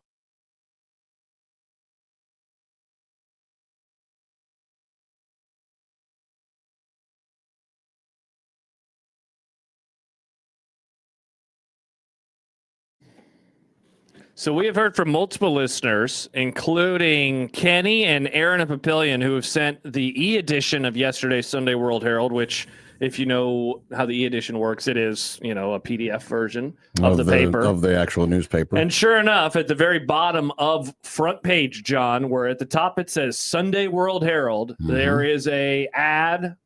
I don't even know the exact size of this. I'm trying to remember when it's basically just the bottom, like, I don't know, 1/6, 1/8 of the paper. And it says there's a Husker pointing at the camera on the left side of the image, and then on the right side it says single game tickets on sale now. And it is every home game, including Indiana, Washington, and Ohio State. Huskers.com/tickets, to which John writes into the Equitable Bank inbox, if helmet game tickets are still for sale in the middle of July, that tells me I am 100% correct in how I view Rule and how I view the horrible decision by Dannon to give him an extension. Well, it's available. It is definitely available. Yeah, but is that a commentary on the extension? I think it's just more commentary in general on how the program has been and how they probably a little column. They came in well short of self-proclaimed expectations last year. I mean, I can't imagine people are not buying tickets and going, "Oh, they've got a contract extension." That's just added to the frustration. Yes, for sure. It's just like another thing. Just another thing. Again, this is the advantage. Neither here nor there, but after the renovations are done, I wonder how much easier or harder it will be to cover up lack of filled seats. Because again, one of the things that having a lot of bench seats gives you, especially in a tightly packed stadium, is people can spread out. People can, if there's 10,000 fewer there than capacity, as we have seen in many of the games in the scan ticket, you could still look at across the stadium. And unless you really have a very well-trained eye, you can't tell that it's not full. There's one area you can always tell, and that's the student section. Right. Because you're not really spreading out at the top of the stadium. And so if that gets empty, then that is empty. Sure. But otherwise, I watch games every week. You go to a lot of these games. Some of the lowest ticket scan games of the last few years on television, you would never be the wiser. You would never have any idea because, again, if anything, people take up, the normal amount of space versus, having to be so tightly packed in there. 6 days in a row now. First 5, final 7. I cannot believe it. Which was the topic du jour last week here on the Grum, focusing in on the first 5 games of the year, which are supposed to be a nice, smooth runway. And then the final 7 games, which are supposed to be a hard crash landing. Yeah. Overgeneralizing, of course. But friend of the program, Jordan, who gave us some numbers last week. Yes, about the strength of schedule and how on paper it's going to be like the toughest back 7 that Nebraska's had in years. Correct. Did some more legwork for us. Wow. And this is in terms of how Nebraska fared in those games, in terms of how they covered the spread. And this is something that I especially appreciate. I like the idea of the spread differential. I keep track of this myself. The spread differential, which is the difference between how much you actually covered or didn't cover the spread. Because I think that can be a useful tool in whether or not you are exceeding what is expected of you or you're falling short. Because say what you want about gambling, but the market corrects itself. Very, very, very few times has one team gotten so over on Las Vegas. It might happen over the course of a few games. It might happen maybe over a course of a season. But over time, the market always corrects itself. They're not just going to throw a big number on a game just because they have that much confidence in a team. It's about what people are willing to spend. And it's also about, trying to equalize things enough so that the books don't lose money. I really like it because, kind of going off of what you said, it gives us a nice view at the broader expectation elsewhere and how you perform in those games. Correct. Because Vegas doesn't care if Nebraska is good or bad. Yeah. It's how do you perform, like we're talking about the Ohio game, or if they're able to cover, overperforming that expectation against Ohio that's how I think a lot of us are going to try to figure out how good or bad they are in those first 3 games. They're playing a bunch of nobodies, so barring a loss, it's the way in which they win those games that I think is going to tell a story. 23.5-point favorites against Ohio. If they win that game by 7 points and it goes down to the wire, I think you're going to have one takeaway. Sure. If they win that game at 35 points, you're going to have, in my opinion, a different takeaway. So that's why this stuff is always valuable. That's at the very least, you don't have to view gambling as good or bad. You can just view this as just another piece or another way of being informed as a college football viewer. Correct. And that's how I try to do it. Correct. Yeah, I don't gamble at all on games, but I like using this stuff in terms of maybe understanding it just a little bit more. So what was discovered was, and and now his numbers go back to 2015 just to give us some historical perspective, but just looking back at the rule tenure. Over the first 5 games, last 2 years, of course, Nebraska went 4-1 overall. Against the spread, Nebraska was 6-3. Now 6-4 or 6-4. Is that a 3 there? Yes, it is. Sorry, 6-4. Yeah. But in terms of the ATS differential, the point spread differential, Nebraska was plus 31 last year, and they were plus 9 2 years ago, meaning they covered the number by a combined 40 points in those last 2 years. Now in 2023, when Nebraska got off to a bit of a slower start, they were only 2-3 overall, and they were 2-3 against the spread, and they were minus 29.5 points to this point spread differential. And this makes sense because in the second game of that season, they played Colorado, and they were either a short favorite or a short underdog. And they were lost a short underdog and lost by 22 points. And then when they played Michigan, they were a large underdog, but they still got beat and covered against as Michigan just absolutely rolled them. But what is interesting is when you shift over and look at the final 7 games under Matt Rule. Of course, record-wise, Nebraska's been sub 500, 3-4, 2-5, and 3-4 in each consecutive year. But check out the ATS differential. Nebraska last year went 3-4 over their final 7 games. The point spread differential was minus 58.5. Yeah, they went 2-4-1 against the spread. And that was mainly fueled by the month of November. Games. Yeah, it was Penn Iowa, State, it was Penn State, it was Utah in December in the bowl game. Yeah. Those games complete. No, wait, never mind. This is just regular season. So this is just Iowa and Penn State really affecting that in such a negative way, right? Yes. Yeah. Forget about Utah. Yeah. So add in Utah and you're talking about an even worse number. Exactly. They were minus 20 in the point spread differential in 2024.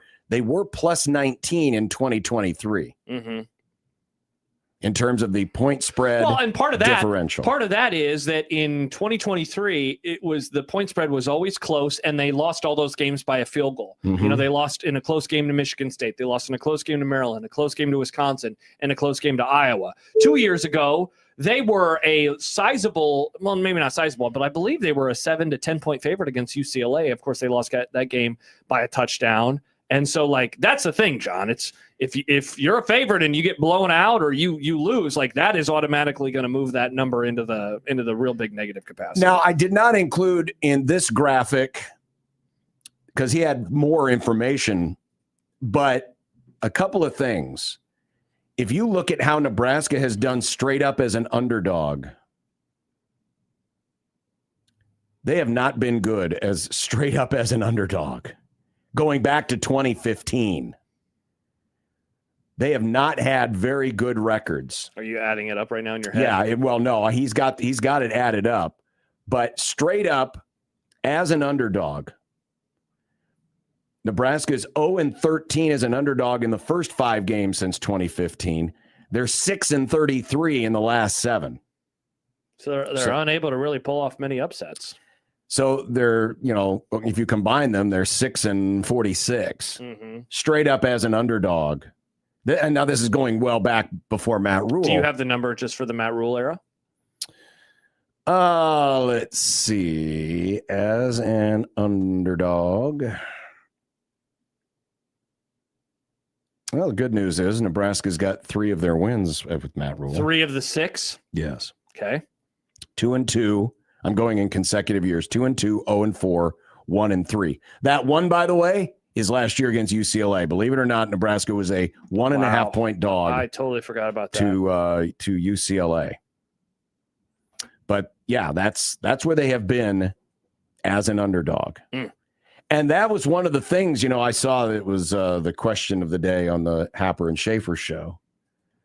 How did they phrase Connor it? and Mike? How did they phrase that? It's a funny way of phrasing it. It's basically like, are you allowing yourself the possibility that Nebraska could beat Indiana? I think was how they phrased it. No. There was a different question. It had to do, it was a subject. It wasn't a poll question, but it was a subject they talked about on the show today, and that is that the season won't feel Nebraska's season is not a success without blank. And my answer was the season can't be viewed as a success without a win as an underdog and or ending the ranked losing streak. For me, it's beating Iowa. See, I look beyond just that one game because in a way, if my thing came true, Nebraska's probably going 8-4 because they're gonna have to upset somebody if the point spreads all stay where we expect them to preseason. They're going to have to upset somebody and or beat a ranked team to get to 8 wins. They could go 7-5 and technically not have a ranked win or a win as an underdog. Yeah. I mean, I suppose they could go 6-6, but I mean, in reality, Tater Salad said success is making the CFP. Okay. Whew.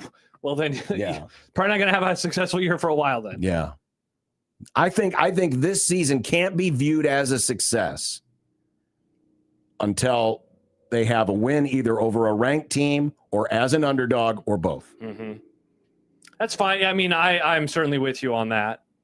Certainly with you on the ranked win. They got to. I mean, if they go 8-4 but still lose to Iowa, and if they go 8-4 and they still lose all of the ranked games, yeah, interesting.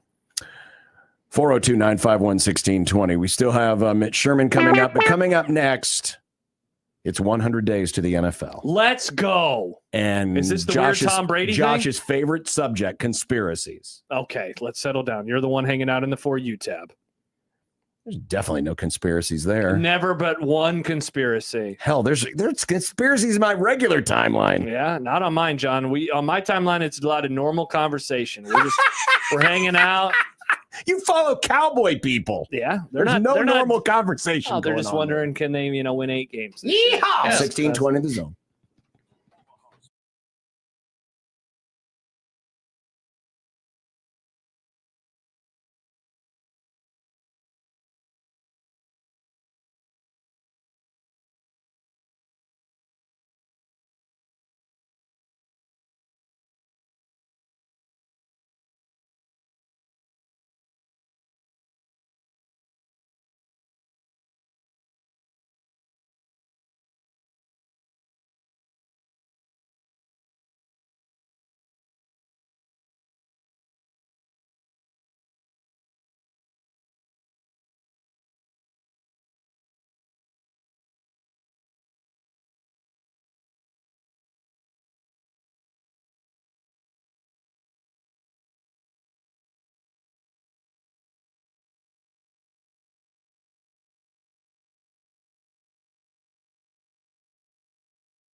This is 100 days to the NFL.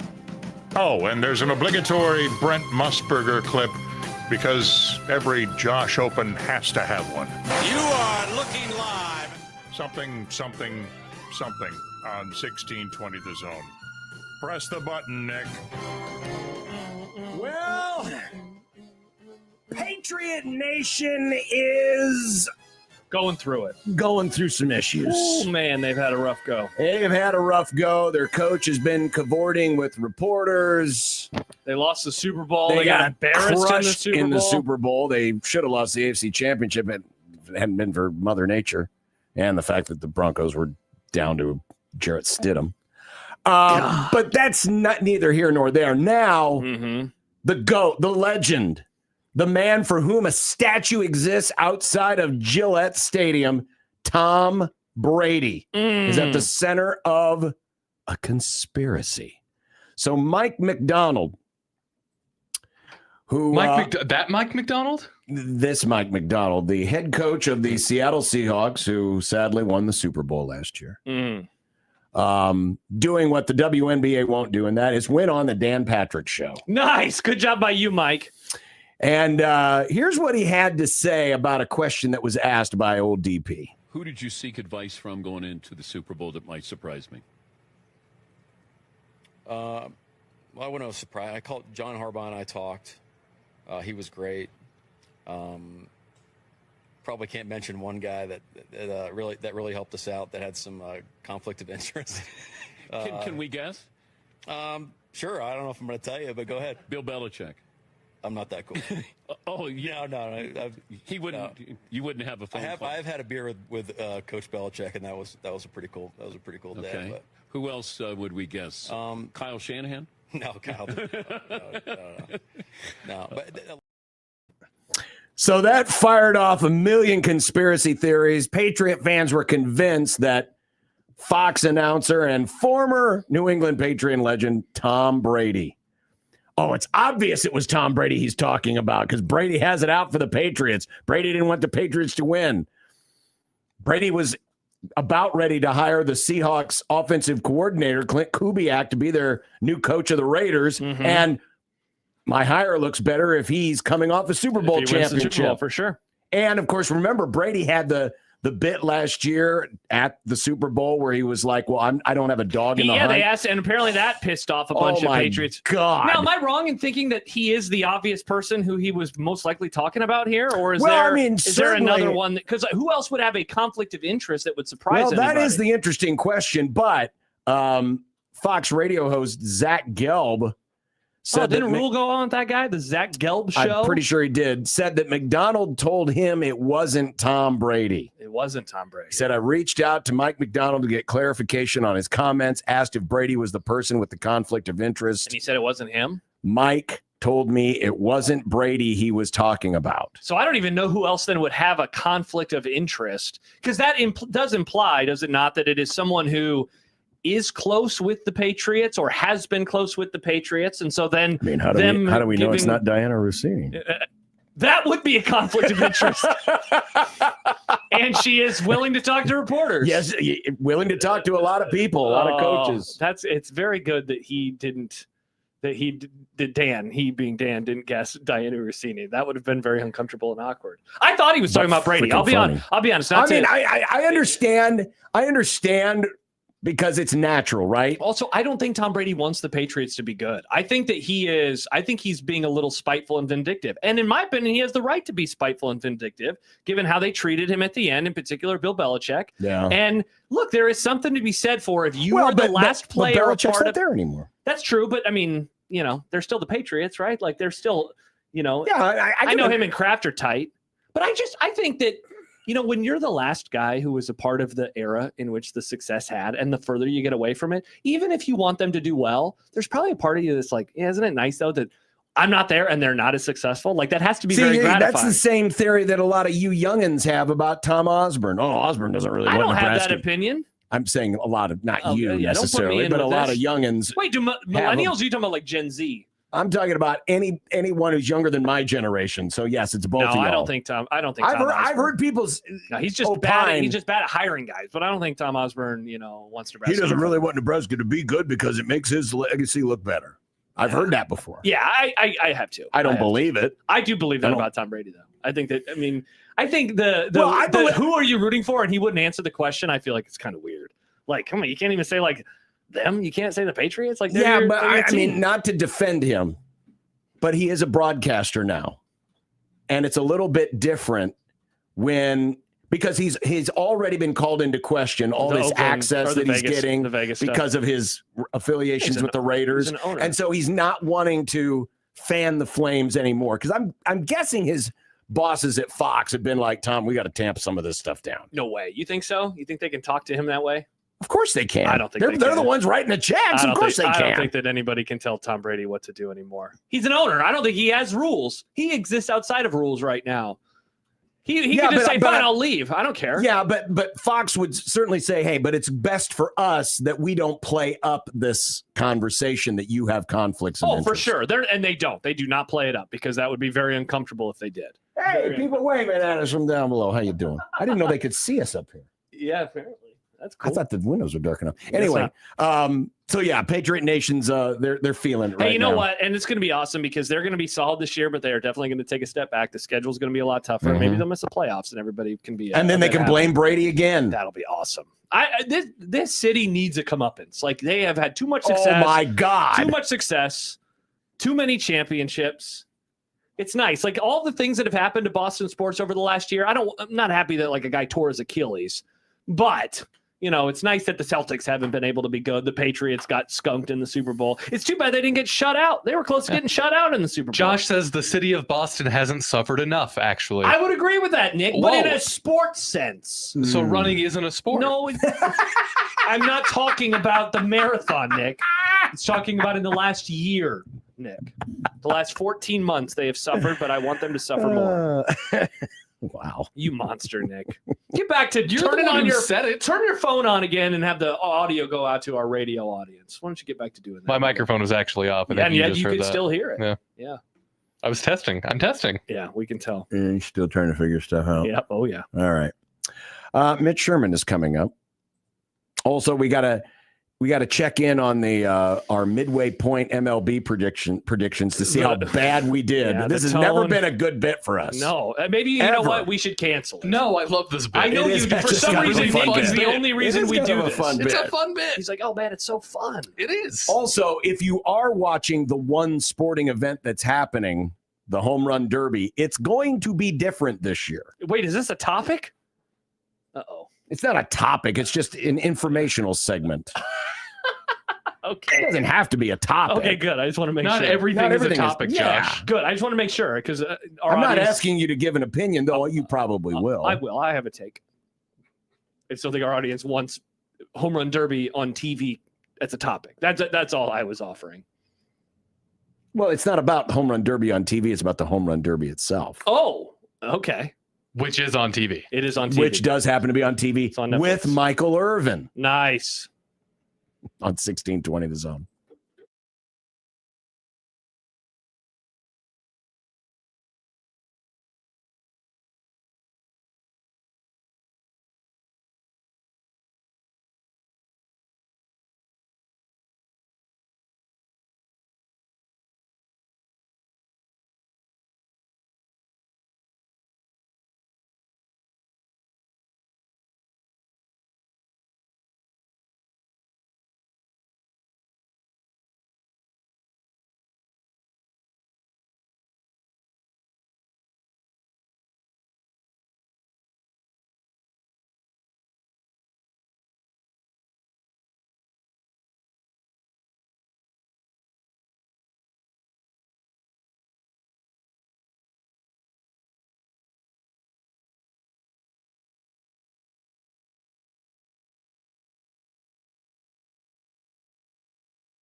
Nebraska's shortstop and the shortstop of the year. He won the Brooks Wallace Award for shortstop of the year. Did not get drafted in the 20 rounds. He did, by the way, sign with the Mets today. I'm curious if you noticed this weekend, how surprised you were. I noticed it when one Connor Happer brought it up to me. Yeah, it was shocking, I would say. I mean, he was an All-American caliber player, one of the best players in the Big Ten. I understand that the pro scouts are looking at things that are different from what earn you awards in college, and the fact that he's a senior is not going to help his draft. It helps his signability, that's for sure. I don't know. I don't have an explanation. He's good defensively. You can see the exit velo on the scoreboards and television broadcasts when he hit his 15 home runs and set the school record for doubles. Seems to be a great team player, leader. I don't know. I don't understand, other than to say that the baseball draft is just goofy sometimes. And, they would prefer to draft like the legendary player's nephew over a proven 4-year college star.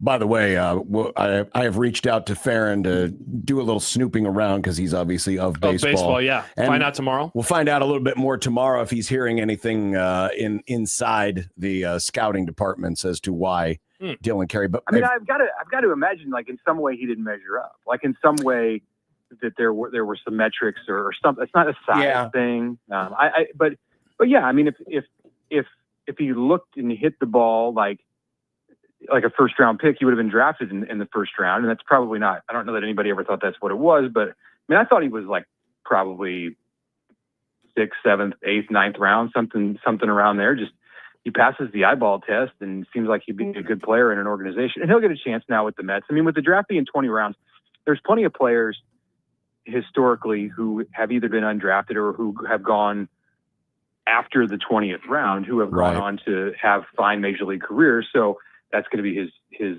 task now. And much like he was motivated a year ago to come back to Nebraska because he thought he might be leaving for professional baseball after the draft a year ago. Now he had that chip on his shoulder and improved in a lot of ways. Now he can take that same attitude or even stronger attitude into the minor leagues.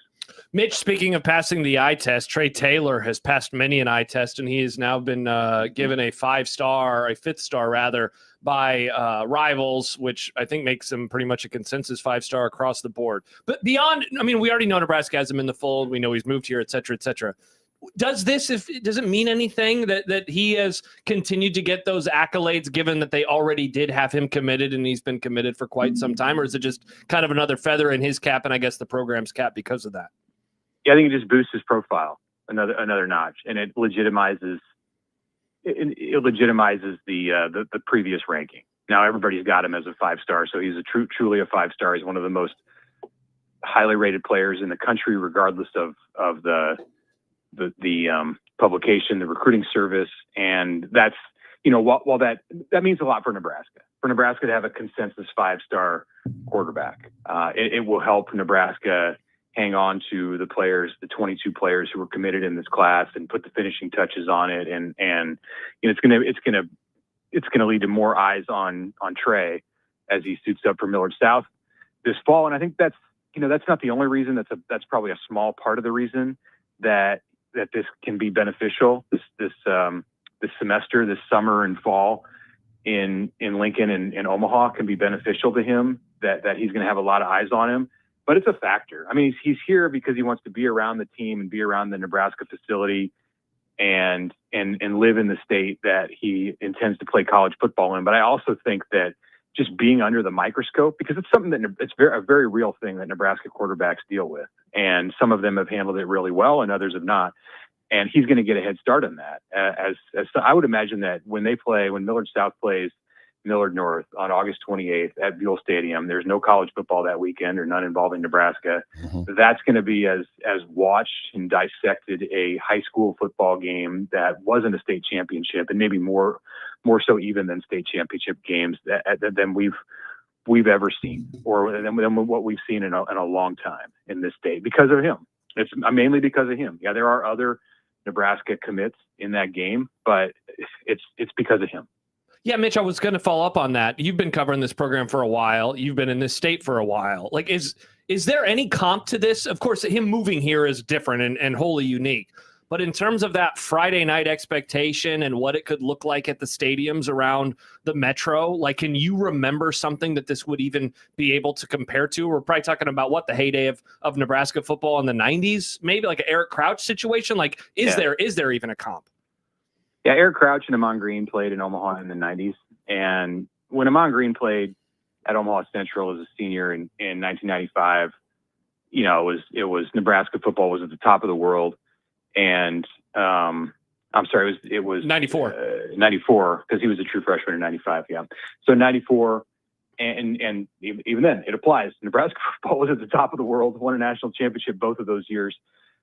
And he was known as the best high school running back in the country. And so people paid attention and watched him, and there was a lineage of those backs at Central. I don't think he was like up on a stage as much as what you'll see with Trae Taylor, in part because Trae's a quarterback and also just because of the world that we live in now. Like, everybody can follow every move that Trae Taylor makes, and you couldn't do that with Amon Green. You could go watch him play on a Friday night. Crouch was highly regarded as an option QB at Millard North, but his fame primarily came. He was one of two quarterbacks in that class, 97, and he gained his fame on the way to the Heisman Trophy at Nebraska.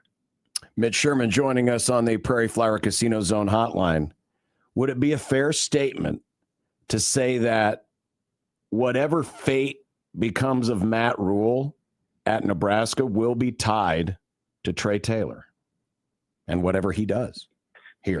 It looks like, I think that's a fair statement right now. We don't know how it's going to play out. Right. I mean, Matt Rule's got a year to coach and maybe two before Trae Taylor is his starting quarterback. And a lot could happen in those years that can also impact his fate. So he's got work to do to get to a place where he can even capitalize off of Trae Taylor's greatness, if that is how it plays out for Trae at the college level.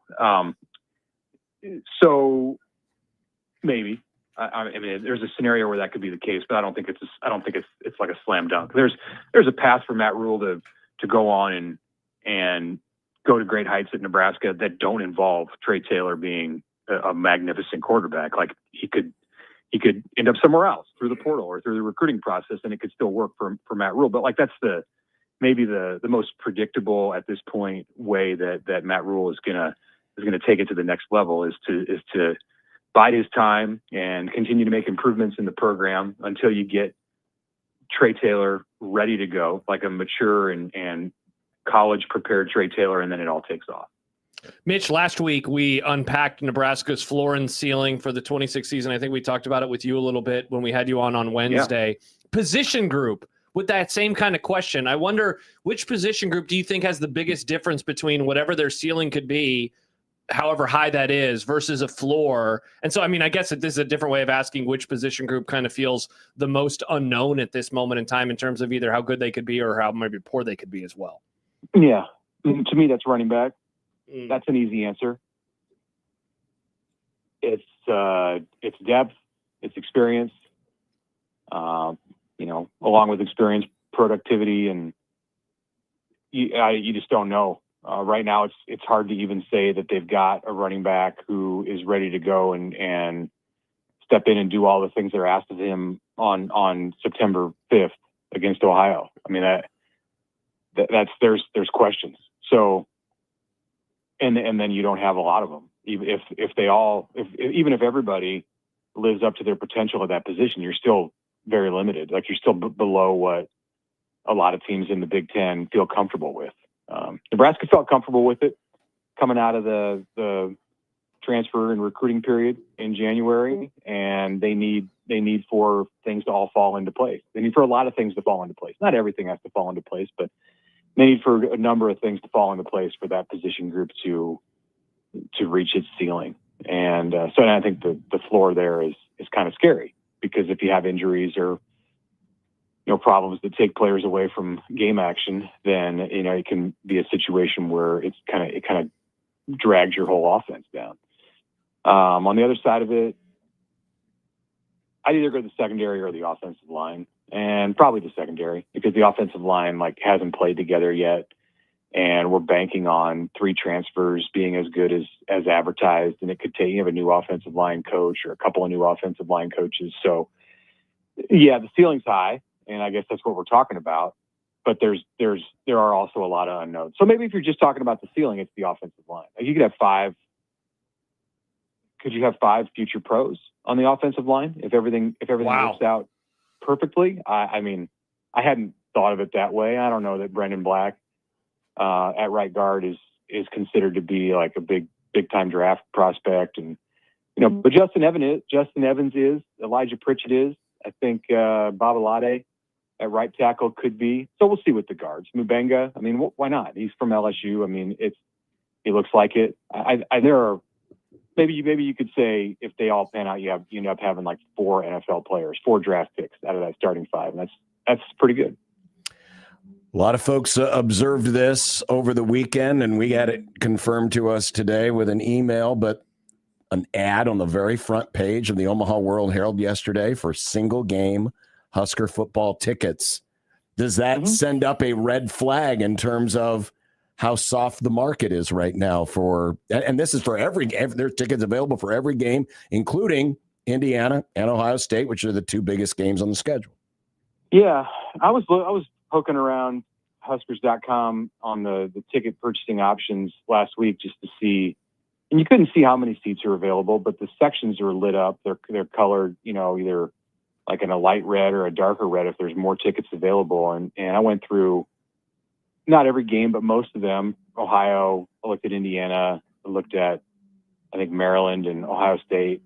And yeah, it was evident at that time, before there was any kind of marketing campaign to sell single game tickets. And at this point, when I looked at it, Nebraska was advertising more of the buy a 3-game package, that kind of stuff. I mean, we know this.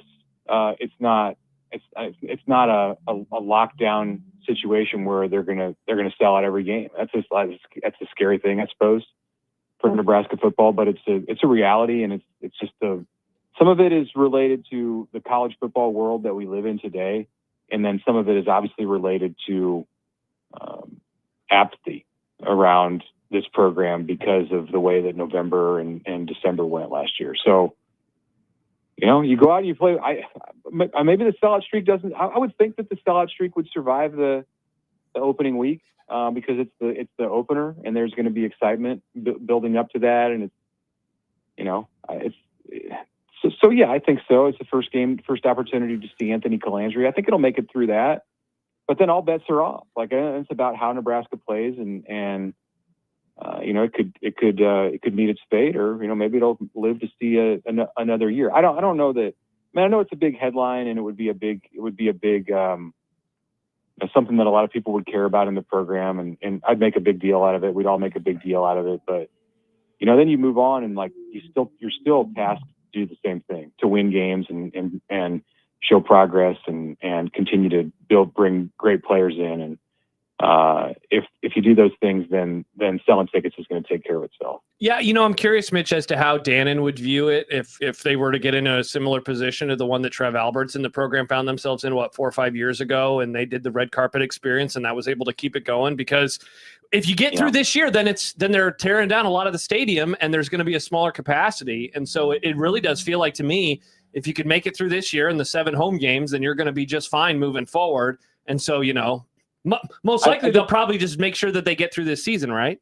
They might. I mean, it depends how many. If they run into a game in the middle of the season, or even like in week 3, let's say Nebraska doesn't represent all that well in week 1 and 2, and you get to the North Dakota game, and there's I don't know how many there are available right now, but if there were 7,000 tickets available the week of that game, I don't know that they prolong it artificially, and that makes it kind of hollow, right? Oh yeah. And there was some of that happened under Trev Alberts, but there's a ceiling on the number of tickets that you can artificially sell. And I understand, like, there's probably more that's happened there than even we all know about. When, you know, tickets have been bought in bulk, the red carpet experience was a smart thing to do because you were creating opportunities for kids that wouldn't otherwise get to go into the stadium to see a game. And so that it was hard to like criticize Nebraska for doing that,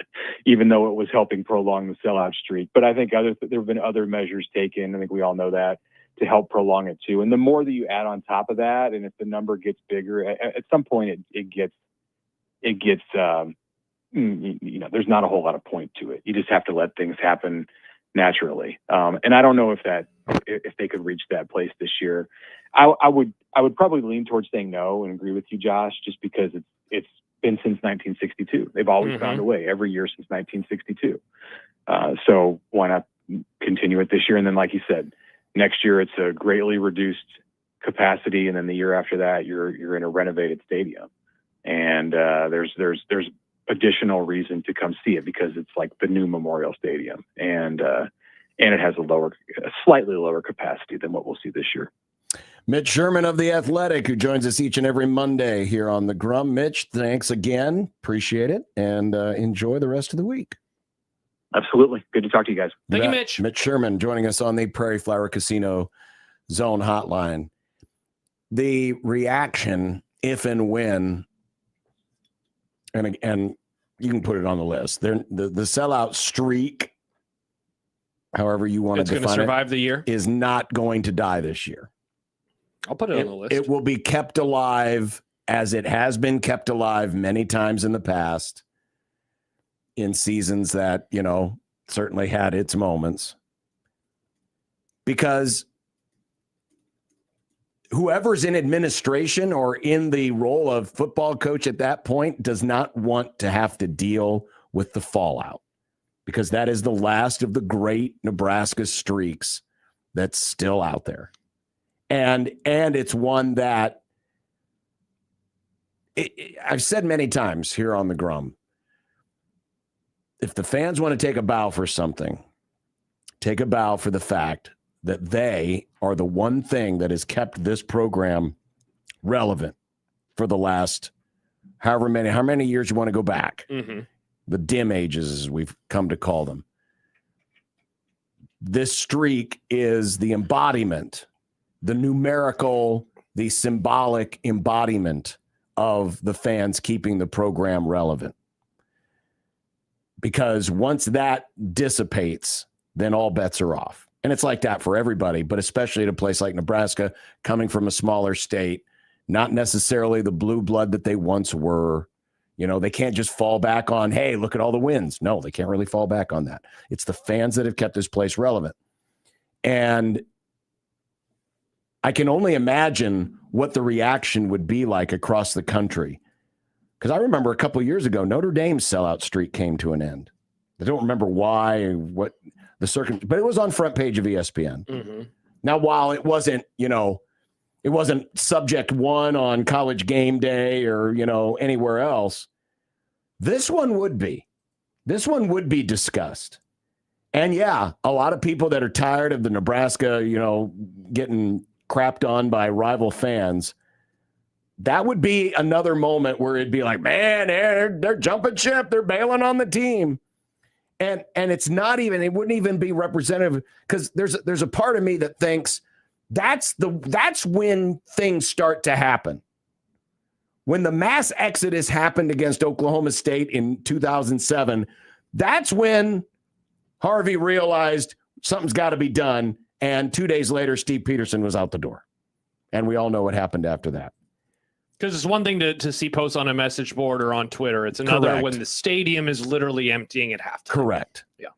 And so do you think that there is a fear that if they actually let it die, and they do, because there's a part of me, there was a comment a few moments ago that basically said, yeah, Matt, I just wish they'd rip the Band-Aid off. There's a part of me that thinks, what's the harm in allowing it to happen? Because I think a lot of people do view it as a fraudulent thing at this moment in time. And so there would almost be this respect of, you know what, I'm happy that they actually let it happen. But do you think that there is a concern? I'm going to make a running reference for a moment. For the longest time, 4-minute mile. People thought it was literally impossible. That, like, you would die, that your lungs would explode if you broke the 4-minute mile. Roger Bannister breaks it in the 50s. And then suddenly a bunch of people break a 4-minute mile because it was like, oh, I can do it too. A human being, a man did it. Why can't I? And then so do you think that if the sell streak ended, that there would almost be this like, well, I guess I don't have to buy up these tickets. I guess I don't have to support them. And then we would see a true drop off in terms of number of people in the stands, like that they're that concerned? I don't know. I don't think that is a motivating factor in keeping it alive. It's the symbolic nature of keeping it alive. As he said, 62. It is the last great streak. Yeah. So many streaks, the 9-win seasons, winning seasons, win Bowl streaks games. over, certain opponents, bowl games, all of that. All those streaks have gone by the ranked. All those streaks have gone by the wayside, but this is the one that has stood the test of time and is one thing that a lot of people can point to and say, hey, look at us. We love our team better than anybody else loves their team. Because this is, like you said, this is the thing that they can control. Right. You can't control how good the team is. Because I guarantee you the reaction here locally will be pretty negative. And there'll be a lot of, man, I can't believe that coach so-and-so or AD so-and-so or this, whatever. There's going to be a lot of resentment and a lot of anger saying, well, see, and yeah, there'll be some fans pointing, well, you guys, you need to be more loyal. There'll be a lot of fan shaming. Wow, but in my opinion, sometimes you have to send a message as a fan that the product that you're getting isn't good enough, and we're going to make this stand. And I'm not advocating that Husker fans should do that this minute. Yeah.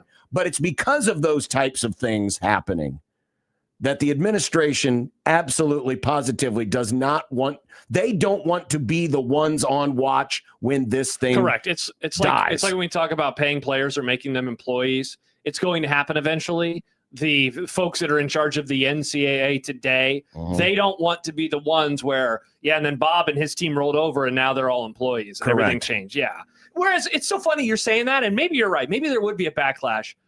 I think a lot of our audience would say, good job on you for actually letting this thing end instead of doing pretend buying of thousands of tickets and filling up the stadium with a bunch of, random people. They're essentially seat fillers. Certainly some will. I agree. But there will be a pretty loud, because remember, the reaction nationally will be, ooh, because people across the country are only looking at this from 30,000 feet. They look at this as, damn, you guys keep selling that thing out. They don't look at the fact that it's a fake streak. Hey, did you see Sam McEwen's story about the scam tickets? Yeah. And so that, be careful what you wish for, folks. If you Imagine want a broadcaster bringing that up on a Saturday in the fall. But yeah, actually, so I was reading Sam McEwen's story from January. And guys, no one's doing that. 3rd and 4 now for the Huskers against the Bobcats. Yeah, no one's doing that across the country. They don't give a crap. Going back to streaks, 402 texts in. Nebraska does have a pretty impressive streak of losing to ranked opponents. Credit where credit is due. They do have that streak going for them right now, John. Sure. Doc says, current AD, I believe, has alienated the fans to the point to where fans aren't going to show up once they reseat. I think it's already to that point. That's why they're having 4-game packages for like $175. I tend to be with you. I don't think this is necessarily reflective on Dan in personally. I think this is it's a reflection of where the program has been spinning its wheels and last year being a big disappointment. Also, we've talked about this. I've been on the air with you for 12 years. We've talked about it many, many times. One of the things that I always think about, though, is if you want to go to games, it is so easy to go to games. Sure. And I know some people love having season tickets because they want to sit next to the same people, or they like the clarity of it's February. I paid for my season tickets. I know that I'm going to go there. Sure. And then there are others who are like, yeah, but I could also just show up and stand outside the stadium on game day and get it for half the cost. Why wouldn't I do that? And so, there is a part of getting season tickets where it's just financially doesn't really make sense anymore in 2026. A lot of people are going to say no to that. I was having dinner this weekend with a friend of the family and said, yeah, I gave up my tickets. And his reason why was, I'm tired of watching Nebraska outspend teams that are kicking the crap out of us. It makes sense. That was his reason. Aaron Papillion emailed in a little earlier, Equitable Bank inbox. He says, the demand for the tickets, my father and I bought season tickets for many years. My dad for 35, me for 15. This is the first year that neither of us are purchasing season tickets. He had very good seats with a high booster fee. Mine were about $250. But I think there are many people that are just tired of paying the money for a mediocre product. Yeah, I mean, it absolutely fits. I think I'm with you. I don't think that they will end it or allow it to end, rather, because, again, if you can get through this year, if you get through this year, then next year will take care of itself. And look, here's an item for the long-term list. I think that there is going to be such a soft interest in purchasing season tickets that the number that they are saying the stadium is going to be right now for the future of 80 is not going to be the number anymore. That number will be smaller by the time that they're all done with the stadium.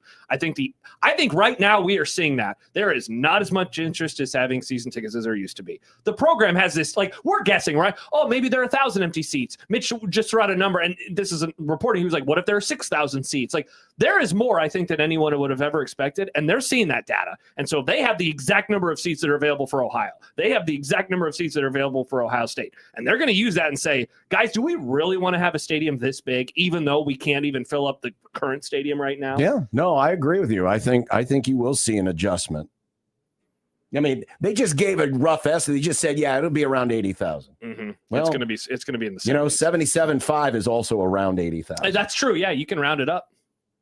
Yeah, I would not be surprised. I mean, there's some flexibility built into these plans. They haven't broken ground on anything yet. Yeah, they can easily alter the deal. Brad, don't alter it any further. All right, says, real quick, most of the audience would get it, but most fans aren't tuning into sports talk radio. Fans would lose their minds. That's fair. Yeah, we're definitely talking to an insulated audience. Listen, if it happens, I guarantee you the phones will be lighting up. Yeah, people we don't ever hear from would be calling in. Absolutely. And then our regulars we'd hear from, and they'd probably be like, yeah, this is what was supposed to happen. That's fair. That's totally fair. We will return on 1620 The Zone.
Hey, the Zone is going to be at the Chasers game Friday night as they take on Lehigh Valley. I believe, is this the first day back from the All-Star break?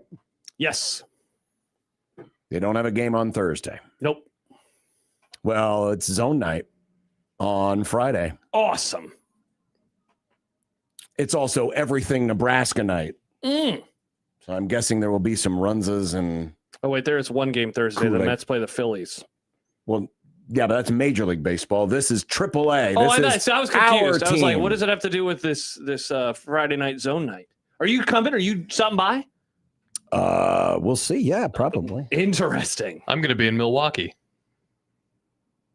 That's why I won't be there. Oh, cool. Okay. Who's our guy? Jake. Let's go. Let's go. Mr. Janicek himself. Imagine how many things he's going to discover and make Nick look silly. Like, why did I think of that? That'll be a tough look. When he gets back in here, this room will shine gold because it'll be so great. Adam, going back to our discussion from the last segment, John, he says, I think if it ends, it being the sellout streak, you'd see 40 to 50,000 at some games.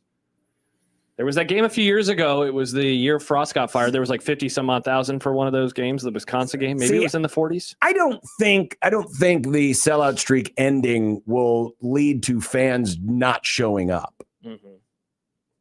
I honestly don't think a lot of people, when they go into the stadium or intend to go to the stadium, are thinking, man, I got to go there so the stadium looks full and the sellout streak continues. Because remember, it's not about how the stadium looks. Yeah. It's about the ticket sold, thus the term sell out. Yeah, so I don't think it's going to mark some line of demarcation where now fans will be like, oh, now I don't feel like I have to buy tickets anymore. I'm not going to go anymore. Nebraskans are famously frugal when it comes to their spending for the most part. They're not just going to just lay out a bunch of money just to prop up a streak. They're going to do it because they want to do it. I mean, some people do. Some people do, right? Because they buy 2,000 tickets and they give them to people. You know, like that's how they propped it up in the past. Yeah, some people do, but I'm talking about the rank and file season ticket holders are not buying those tickets solely because we got to keep the solid streak going. Yeah. Brian says the goofy sellout streak ended already years ago.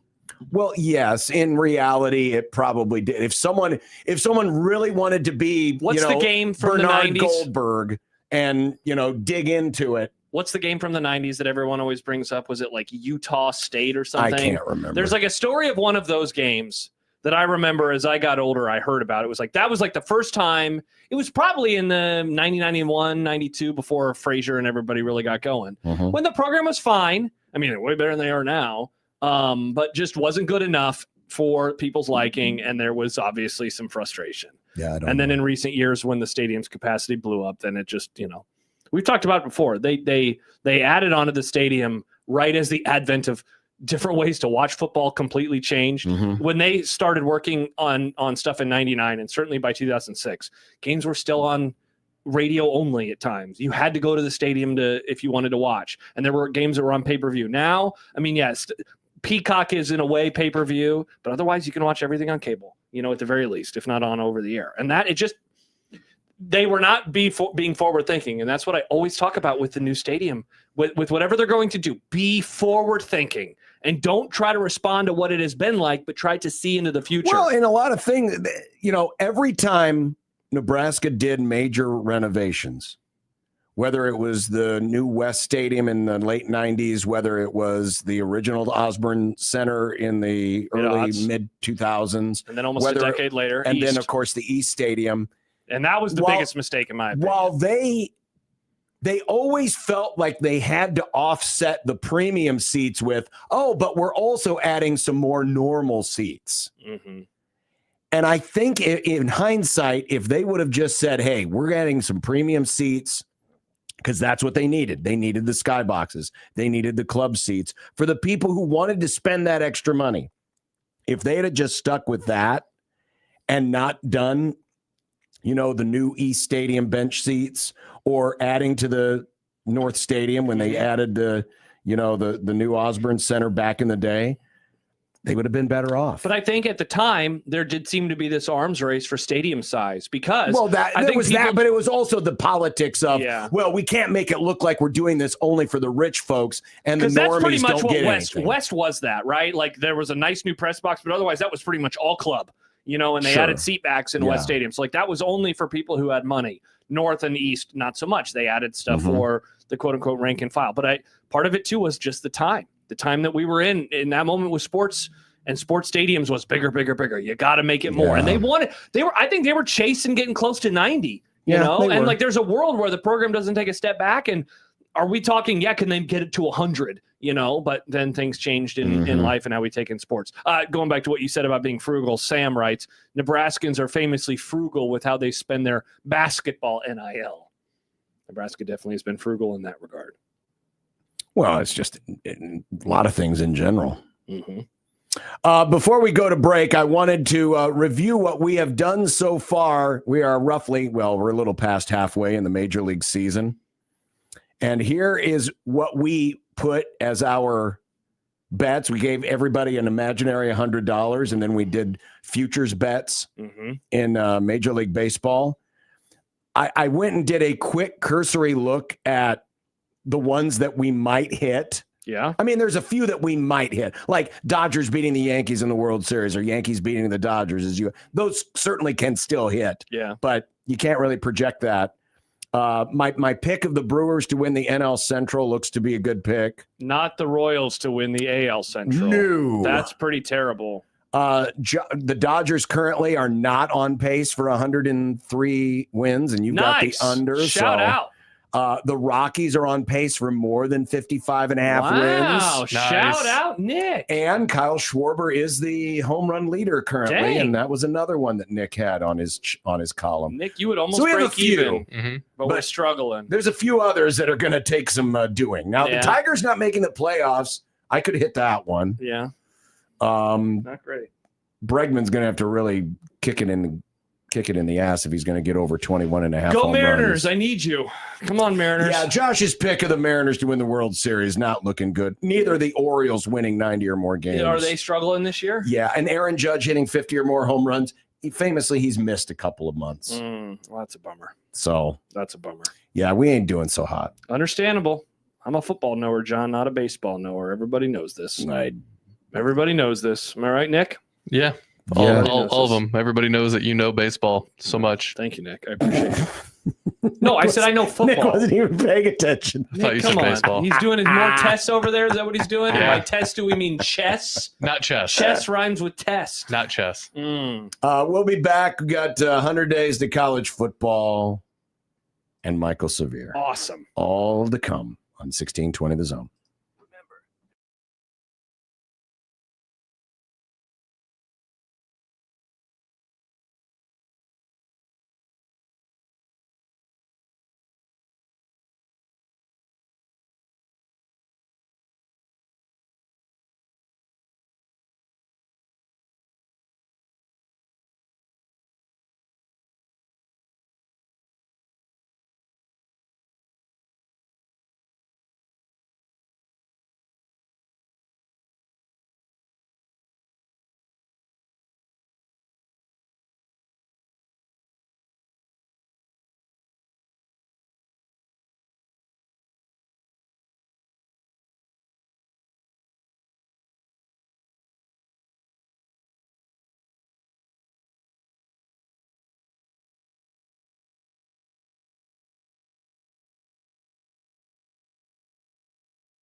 The sport of college football is run by idiots, morons, doofuses, money-hungry clowns who don't care about you, only that you keep pouring your love and money into their constantly changing for the worst product.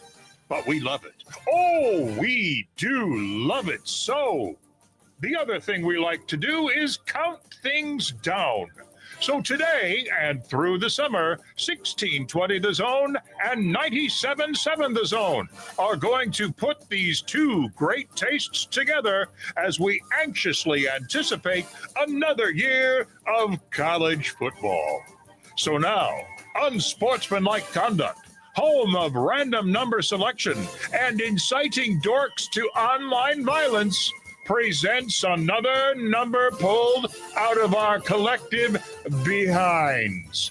The program celebrates 100 days to college football.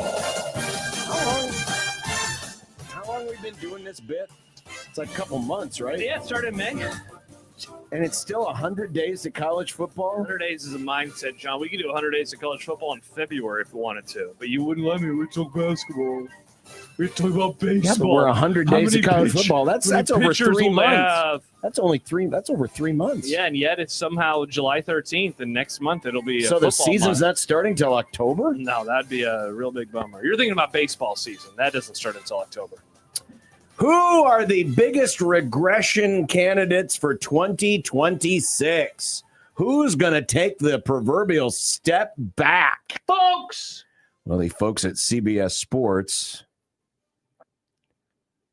gave us these 10 candidates. This is the difference between these teams' 2025 regular season wins versus the preseason win total as projected by FanDuel.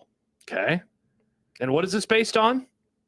I literally just said that. I guess I'm a little confused. It's the difference between last year's number of wins in the regular season the win total. Okay. versus this year's win total. I guess that makes more sense.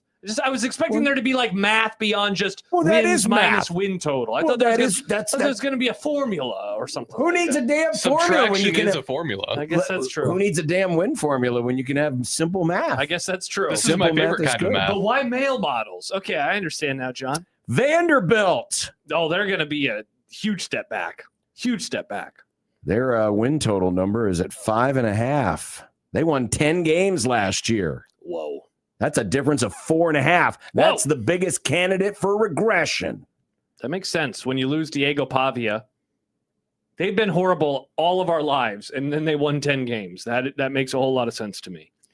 Also on the list, Iowa State. Makes sense. They don't have Matt Campbell anymore. A lot of these ones are going to make a whole lot of sense, I think. Minus 3.5 from where they were last year. Also on the list, Old Miss. Yeah, Ole Miss, Jonathan. It's just old. Yeah, old. Drop the D. They don't call them good old boys. I'd like to call them Old Miss. Old Miss. I'm down with that. Minus 3.5. Yeah, they don't have the lane train anymore. Wake Forest. I have 0 takes on Wake Forest football. Go woke, go broke is what I'm seeing from this. Yeah. Minus 2.5. Georgia Tech. They got off to a very strong start last year. They won a bunch of close games, and then the regression kind of hit the mean late. Is this the Gideon Pillow Wade the fourth tax? When you lose minus 2.5? When you lose your offensive line coach, it's going to be difficult. Very difficult. Also on the list. Yeah. The Oklahoma Sooners. Hell yeah. We got one of their games on in our great new studio. Yeah, remember when they kicked the crap out of Michigan? Remember when they had that one guy as their coach? Yikes. Kenneth says Oklahoma was stinky poo-poo last year, and you're telling me they're going to be worse? They are going to be worse, Kenneth, because they won a lot of one-score games. That regression is going to hit hard for the Sooners. Well, using that same logic, wouldn't that mean Nebraska is about to have a really good season because they've been bad in one-score games forever? Nope. Oh, so it only works when it's the other way. Well, no, it just works when it's a team that I have a very strong opinion on. Oh, you don't have a strong opinion on Nebraska? No, I do, but the strong opinion is the regression is not going to hit for them. Also on the list, Virginia, minus 2.5. Okay. Texas A&M. Man, there's people, they're going to be a playoff team. 11 wins down to 8.5. I mean, an over maybe puts you in the playoff. Maybe a slight over. Maybe. Also on the list, Yeah, BYU. Well, that's the interesting. favorites in the Big 12, according to the Big 12 coaches. I forgot about that already.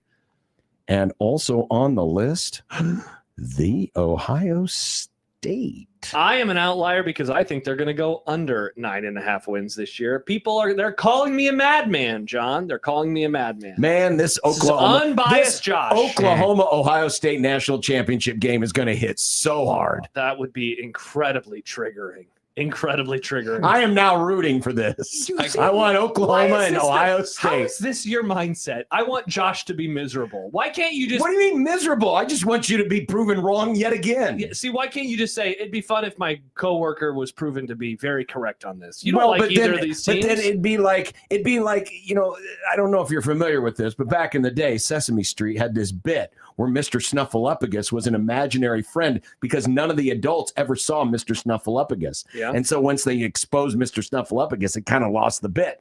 We don't want your bit of being horribly wrong to go away. But that's not. It's an appealing factor of the Grum. Don't even know what bit this is. It makes sense that I never knew he was supposed to be an imaginary friend. I never knew that. I don't even know what you guys are talking about. He's the weird elephant mammoth looking thing, which I always thought was a weird elephant looking mammoth thing. But now that I know he was supposed to be an imaginary friend, I guess it makes sense that he looked weird. Sad Husker fan says, I don't see Indiana on there. I believe Indiana's win total, isn't it 10? So they would not fit this criteria. That is correct. This is just based on the FanDuel win total versus last year's regular season wins. Wolverine is RB1 writes, not true, Josh. I always played as the worst team Vandy in NCAA 2000 old, and we won 10 games many times. I had forgotten about our good friend Wolverine is RB1 in his video game abilities. I did forget about that.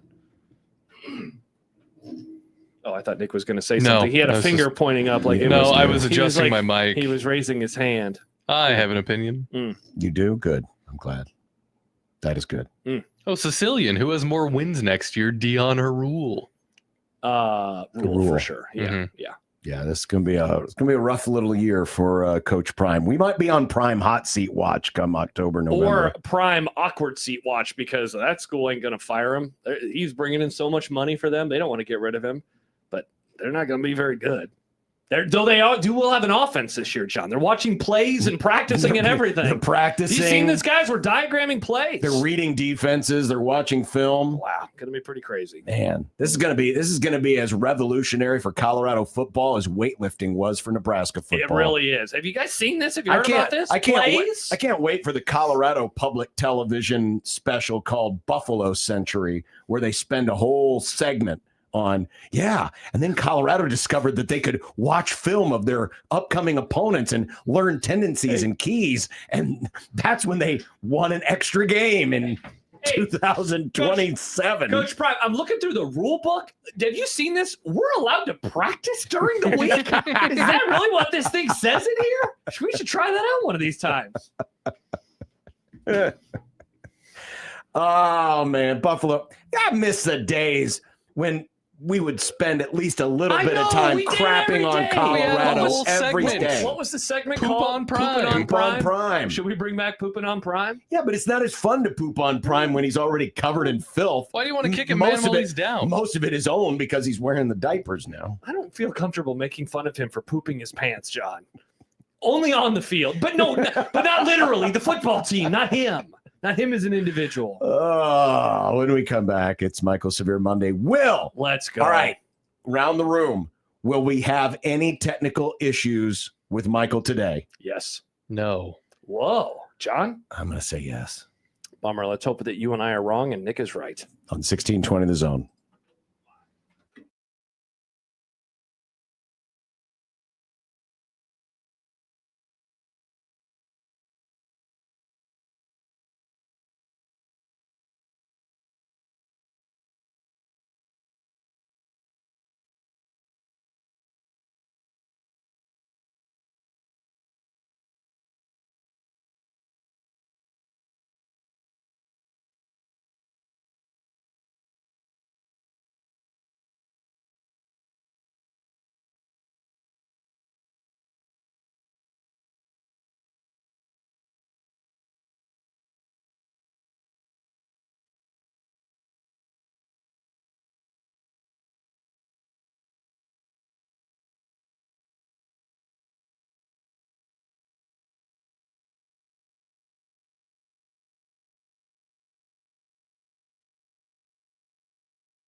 Through. Sharp. Sharp. Sharp. Sharp. Sharp. Sharp. Sharp. I don't know. I don't like that Severe guy. Hey, everybody, it's Michael Severe. If the first word is hash brown, you can add Latin or Latin if you want. It's still a hash brown. I remember the first thing I thought walking out of there was, okay, you just got to go in the back. I'm sorry. I was a good freshman year. He sucked last year. Why is it surprised that he went through a struggle this year? Michael already brings the color. I don't care about Fat Luca. I don't care about street clothes Anthony Davis. You both can go to hell. Michael's black. Hi, Michael. Hello. How are you doing? I'm at work. Wait a minute. I'm at work. If it doesn't work at work, there's a problem. If it doesn't work when I'm at work, that is a real problem. Kind of sound like it's through his computer and not through his headset. It always sounds like that. Oh, damn. Yeah, it always. I'm trying to win on a technicality. Yeah, but it's working. We can hear him. That's all that matters. That's true. That's all that matters. I don't know how it would be through my computer because the No, headsets I are think- that's plugged in. No, I think you're fine. It's just I was looking for any kind of technicality to claim that. We had a guess, Michael, before we went to break of will there be any technical issues when we bring you on today? I heard it. I was listening. Oh, thanks for listening. I was listening to you not understand math. That was fun. Yeah, that was tough. That was kind of interesting because it's forget the math, the English part of it where it said what tough. it was, which really got me. I put the glasses on. I'm like, oh, that's what it says. Okay, I got it. No problem. My kid took an ACT on Saturday. I hope he did better than you. I hope so too. I was like, I took dude. the ACT. Oh wait, which one is the one that's out of like 36, and which one is the one that's out of ACT is out of 36. Okay. I took that 3 times. I am pretty sure that I got a 24 on all 3 of them. Sometimes my science was bad and something was good, and then my science went up a little bit and something dropped. I mean, 24 is not a terrible score. But it was just consistent. Boom, boom, boom. But why did you take it so many times? Trying to get a better score. Grants and Scott. And you can get super score too. You know now they allow them to get super scores. If so, Logan got a 31 on it, right? The first time he took it. If he can get to 32, that's a completely covered if he wants to go to UNL. Now, I just saw the rankings came out and it has UNL ranked 18th in the Big Ten in terms of education. So I don't know if you want to go there, but I'm trying to get him to go to a place like Purdue or maybe Georgia Tech to be an engineer. But hey, he wants to go to UNL. So Michael, it's funny you say that. My younger brother Caleb, who's living in Chicago right now, he is an engineer. He works at a firm. He took the ACT, I think, twice. He got a 33 on one of them, maybe a 34. That's everything. He was good to go at Lincoln. Yeah, they pay you money. They pay for all your stuff, plus they give you a stipend. Michael, on top of that, he accepted the job that he has with his current company and got a signing bonus when he was still in college. And I was like, "Oh my gosh!" Did he have to give? Did he have to give up his scholarship? No, this was. Hold on. So he had to give up his scholarship? No, going into his senior year, he could actually be in school and be able to get money. Yeah. Oh my God! I always wondered about that when it came to football. All right, now come on, that's a 5-year-old argument. It's just so stupid that we ever went all those years like debating over whether or not they should get money for the amount of money they helped earn the university. It was always pretty ridiculous. Yeah, but we never imagined this mess. Oh, see, I feel like John is very close to being I think we should take away the money with No. I just like everything else that happens in college sports when they change a rule, we think, well, finally they changed this rule. The problem is it opened up like 18 other Pandora's boxes because, as per usual, when college sports changes a rule, they don't do it the right way. They just kind of go half measures, and then eventually no half measures, Walter.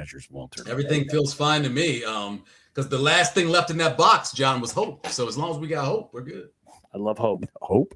We got a hope box. That was the last thing in the box. I mean, they opened the box, everything went out. The last thing they closed the box. Hope was the last thing in the box. You know, I'm from New Orleans, and so we spend a lot of time talking about Greek and Roman mythology. It's really crazy how much time we spend on that because of the parades are all named after Roman and Greek gods. That's exciting. Isn't that just really weird that we had an entire 8th grade where we had mythology as a class? Well, of course, I also had religion as a class, so I had it twice. I apologize to George Carlin joke. I apologize to George Carlin. That's all right. He's not around to I kind of feel that he's still around. I kind of hope he is, because everything he talked about back then is all true now. So I figured he was in the future, sure. and then he found out and he came back. So I got something new in my. What'd you get? If this is old school, if you know what this is, you listen to Unsportsmanlike Conduct. Can we zoom in on this, please? So you listen to Unsportsmanlike Conduct if you know what this is. Okay, I'll do it. Good Lord. Well, You know what this is? It looks that like Sally Field. That is Sally Field, right? From one of Michael's favorite movies of all time.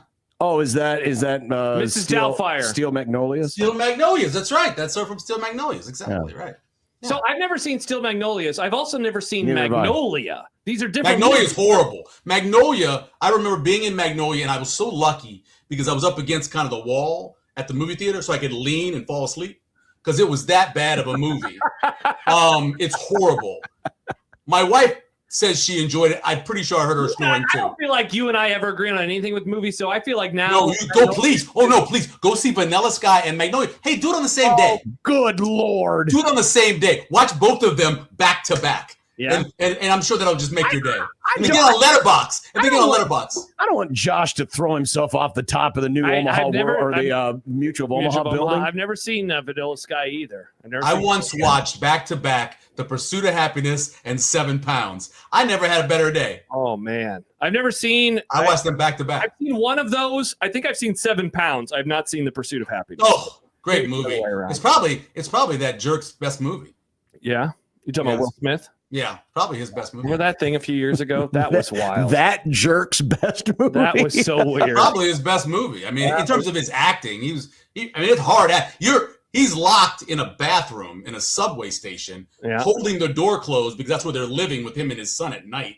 As people are trying to get in the bathroom and they're crying and holding the door. People banging on the door. It's a dramatic scene. It's a pretty good scene. Based on a true story. Wazoo just spoiled it. It says Steel Magnolias. Julia Roberts dies. Well, awesome. And the only spoiler for Magnolia was PTA movie. I already knew that. So all right, I'll check it out soon. Yeah. I mean, that's we know that all from the beginning. You know that Shelby is going to die. You know from the beginning. Shelby. All right. Shelby. I can walk all the way to New Orleans with my daughter Shelby can. R.I.P. She basically had bad diabetes. Corey, that anything in pop culture, whether it's TV, movies, plays, music, whatever, if it mentions New Orleans, you have to like it? No, and it's not even. It's funny thing about it is that it's about a parish in the state that's nowhere near New Orleans. It's actually a fictional parish, but it's actually closer to Ouachita, which is more northeast Louisiana, is where it is. That's why the walk of 300 miles to New Orleans would be an impressive thing for Sally Field, as sexy as she was at the time, to walk all the way there. When was this movie made? Early 90s, maybe? Late 80s, early 90s, somewhere in there. I mean, in her 40s or something. 1989. She was always incredibly sexy. My first crush. I had 2 first crushes. Sally Field and then the NBC anchor. Remember from Katie Couric? The late 70s. The first female anchor died in a car accident. Remember? Oh, geez, this guy. You remember her? Jessica Savage. Jessica Savage. Oh, I love me some Jessica Savage back. R.I.P. to her as well. Yeah, yep. Like Julia Roberts' character in the movie. Yeah, but she died in real life. The other one was a movie. Was just a character. Yeah. Yeah. Right. Yeah. Sally Field definitely sexy in Lincoln. Well, you know when she was sexy was in Hooper. In Hooper. Hooper. She's in Hooper. You didn't see Hooper? Nope. Have you ever seen the show The Fall Guy?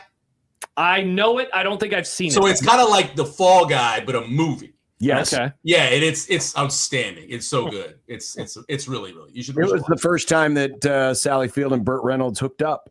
Yes. Before Smokey and the Bandit. Yeah, it was the year before Smokey and the Bandit. Nice. Yep. And then they got in a relationship. I believe it's also the movie that Terry Bradshaw was in for the first time. That is correct. Yes, he was. Do we see his ass? No, we do not see Terry Bradshaw's ass. Didn't that happen in one of his movies? He showed his butt. Well, was it a Matthew McConaughey movie? Yeah, it was the one with what's her face, and she was Reese naked in it. Witherspoon. No. Well, she might have been in it, but who was the from Misery? Oh, Kathy Bates. No, okay, that's Jack Nicholson. That was Jack Nicholson. Yeah. That was Jack Schmidt. Something about about Schmidt. Wasn't the character from Omaha in that movie? Yes, right. Well, I believe it was Election, About Schmidt. Were both based in Omaha, weren't they? And then the other movie was where she was living up in the air, where she was living here. Yeah. And he had to come here and walk through the old market, and people were following George Clooney around the Omar. Yeah. I thought Kathy Bates was in that with Terry Bradshaw too. I didn't know Terry Bradshaw was in it. There was a scene in the hot tub where they get up and you see their butts. That's what I remember. Shout out to butts. It was. I wouldn't call it a highlight of anyone's life. No, definitely not. It was not. Definitely not. It was not Sally Field. I mean, it certainly wasn't a 5th star like Trae Taylor got today. Excellent job, John. So hell of a segue. So I asked this question of Mitch Sherman, or I made this statement to Mitch, and curious what your reaction is. Trae Taylor, well, Matt Rule's fate, whatever it may be at Nebraska, is tied to Trae Taylor. That every head coach in college football, their fate is tied to their starting quarterback. Right, but as far as like their long-term fate, because I mean, you Given can go. it'll be what, year 5 when Trae Taylor arrives. Yeah, he probably won't play till year 6 if Calandria plays well this year and stays. And so by that time, his buyout starts to go down a little bit. I think it's on to like $28 million by that point or something like that. So maybe if things don't go well that first year with Trae Taylor, Nebraska could certainly move on, and it wouldn't matter then how much their fates are tied to each other. But every coach. Listen, as good as Cignetti is, and he is incredible. Yeah. He's also had 2 guys that have exceeded what they were before he got there as a quarterback, right? Rourke was good. Matter of fact, he won Offensive Player of the Year in the MAC. Got better than that, right? You had another guy who was, I wouldn't call Mendoza great at Cal, but he did get his degree in 3 years as an engineer, which is better than being an 18th ranked team in academics in the Big Ten. But what he did do was get much better when he was there. And so what his future is tied to is, can they develop these guys they're bringing in? 4 guys who are top 100 based on whatever one you're looking at, whether it's On 3 or 24/7 or Rivals or whoever, or Bob's list. Whoever it is, Bob's list. Bob's list. Bob's list is pretty solid. I don't care about your stupid 5-star. Tell me if Bob's has 5 beers on this guy. Bob Lemming. Bob Lemming is his name.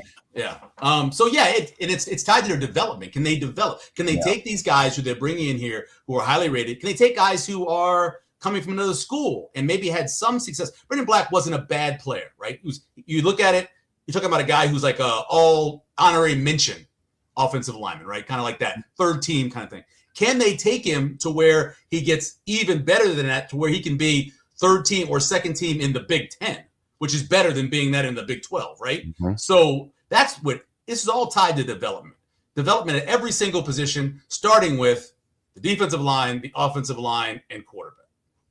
Michael, speaking of the offensive line, I wanted to ask you about them today because you're pretty bullish, I think, right? That's a good word to describe how you feel about the offensive line in 2026. Most experienced offensive line in the Big Ten. Is the biggest question that you have for them their ability to mesh, given that it will be 3 guys joining the program and being starters with 2 returners for Nebraska? Is that like the big, just how that will all mesh together? That used to be back in the day a concern, but you have so much time you spend together now, right? Spring, obviously, everybody was here for spring. Everybody had spring. It started it very early. And then they've been having these workouts and like OTA kind of things that have been going on that they can't use a football, right? That's the one thing you can't about football, but you can be out there. You can still do everything you can do as an offensive lineman. And so getting stronger and everything else. And you have 3 games against lesser competition to mesh as well. But the key really is having a center that's already set up to help the other guys, because there are going to be times where any one of those 3 new guys may look over and not know what's happening, look over and say, hey, Justin, help us out. And then he can tell them, or even the quarterback can tell them. So I think it used to be much tougher. The position where you can walk into a team and just play right away was running back always, because it's instinctual. You run, go where you're supposed to go, do what you're supposed to do, make things happen. And then the other ones are all a little bit lesser than that. Then probably wide receiver, you could do that, and maybe pure pass rusher, kind of thing like that, designated pass rusher. But for offensive line, I think now it's not as complicated. And it helps that, and the reason why I say the most experienced, like technically they don't have the most snaps, right? They don't have the most starts or the most games. But in terms of Power 4, all those things are true. Because they didn't bring anybody in from 1AA. They didn't bring anybody in from the non-Power 4. So in terms of Power 4, they can't get any more experience than they are now, unless, Tree Babalade was hurt a little bit, and Paul Mabango, I think he only started 11 games, but the amount of snaps those guys have to get playing total, I think will help overall when they're playing together. Well, and you didn't mention the fact they've got, a new offensive line coach who has pretty good chops as well. And so you mix all of that stuff together. Yeah, I'm with Michael. I mean, maybe in the past you'd be a little bit nervous. Certainly if you were, Nebraska of days gone by where, continuity and bringing and guys developing from their freshman year all the way up, you'd probably look at it a little squirrely. But in this day and age, I mean, we've seen it. We've seen it at Indiana. We've seen it at all these different places. Yeah. You bring in experienced dudes, and if they got a good head on their shoulders and they have good coaching, they're gonna be able to learn on the fly a lot faster than most other situations. I think the offensive line is going to be in as good a shape as we've seen it in a while. And oh, by the way, I don't know if you saw this, Michael, but on Pro Football Focus, Justin Evans was named the #1 returning center in their grading system. Well, he's the highest ranked player on EA college football for Nebraska, which is not a shock because, like I told you before, the majority of offensive linemen, the highest ranked player on each one of them is a center. He is currently a day 3 prospect, though. Everything I've ever read, everything I've looked up, all the people I trust, he's a day 3 prospect at this point, which isn't horrible for a center because maybe 3 centers will go before you get to the 3rd day a lot of times. So it's a possibility. Another thing about this offensive line that I think will help is you have a guy who believes in that old line of, run one play 1,000 times. Mm-hmm. They're not walking in there with Bill Callahan's 8-pound playbook and having all these different running. They're going to run counter. They're going to run counter. They're going to run counter. They're going to run counter. And then maybe, after a while, they run counter again. They're going to run the same thing a lot. So that's going to help the offensive line be a little bit more stable. So what is your question then with that group? Because you said it wasn't the whole working together thing. So what would be the thing if you're just trying to nitpick, I guess, that you're like, I'm worried about blank, or I don't know if this is going to work as well as they hope? I would say the development of Trae Taylor got benched, right? He wasn't starting anymore. Mubenga got hurt, so he wasn't playing anymore. Those guys being in the lineup for 12, 13 games together. Can that happen? Or is it going to be a situation where they've got to go to unproven guys? Like Grant Bricks was considered to be this great get, right? We haven't heard anything about him yet. Man. Where is he? Yep. He's not the only one. Then you have some guys who do have experience, but I mean, where do you even feel good about playing those guys as backups? Right? You're hoping you don't lose Pritchard. You're hoping you don't lose Babalati because those 2 tackle spots you've had struggles with over the last couple of years. My concern would be them all staying together and being healthy because I don't know how good the backups are. Although Gatula obviously has a lot. What is he about? He has at least 10 starts, right? Between the 2 years, he's got that. Sure, yeah. And then who's the other one that has starts still? Kanak. He has starts. So you do have some guys who are experienced, but if Sledge had to come in at center, that would be his first time playing in a big time game, right? Other than playing in the spring or playing in some scrimmages and stuff. That would be scary. And your backup guards are the same thing, unless you're going to move Kanak inside or move Gatula inside. So that would be the concern. Them guys not being able to stay healthy. Gatula had 7 starts last year, and he had 9 starts in 24. So I mean, he's got more starts than Mubanga has for his career. Yeah. Right? So they have some guys. And then Tyler Kanak started at least 2 or 3 games, right? I know he had to come in the game where they had the injury to the right guard. He had to come in for that game. I thought he had played a couple more games after that. So one start last year, but he's played in 20 some odd games over the last couple of seasons. And most of those probably are on special teams. So like started at the position that he's playing. I don't know how many there are, but most of those are probably special teams. They do have some experience, but you're not going to feel comfortable if one of those guys starters go down. You can't. Yeah, for sure. Michael did he sent this to me last week. Dana Holgorsen as a coordinator / head coach. I am not obsessed with Dana Holgorsen, okay? I do not have any kind of obsession about the man. I just think the stats are always interesting because he's been around for so long and changed so much over his career. Go ahead, John. Sorry. These are his run-pass splits at all of his various stops, starting with Texas Tech when he was there as Mike Leach's offensive coordinator in 2007. Look at that run-pass split, 23% run. That's incredible. Don't we all miss that? Don't we miss that? That's just incredible. At Houston, he started to deteriorate. 25% run, 36% run. And then up to 36% run. What are you doing? What are they doing? Get your act together. Now, they got a running quarterback in go through this whole list. There are only 4 seasons, including last year, where a Dana Holgorsen offense ran more than they passed. Yeah, count the 50-50 because I bet you the other way, because I bet they threw the ball more. They were going to throw the ball more, and they had plays where the quarterback had to run. It's certainly possible, but even then, it would only be 6. It'd probably be more. Yeah. It'd only be 6 out of however many years this is. I didn't count them all up. A lot of years. It's quite a few years, but I thought it was interesting, and only one of those is a losing season. I think it's 19 years. Even the 50-50 is a winning season. Only once did they run the ball more, and they actually lost because of it. Yeah, that was 2019. And that was a weird one, because what was the name of the quarterback that they had that they just decided to redshirt or whatever that year in 2019?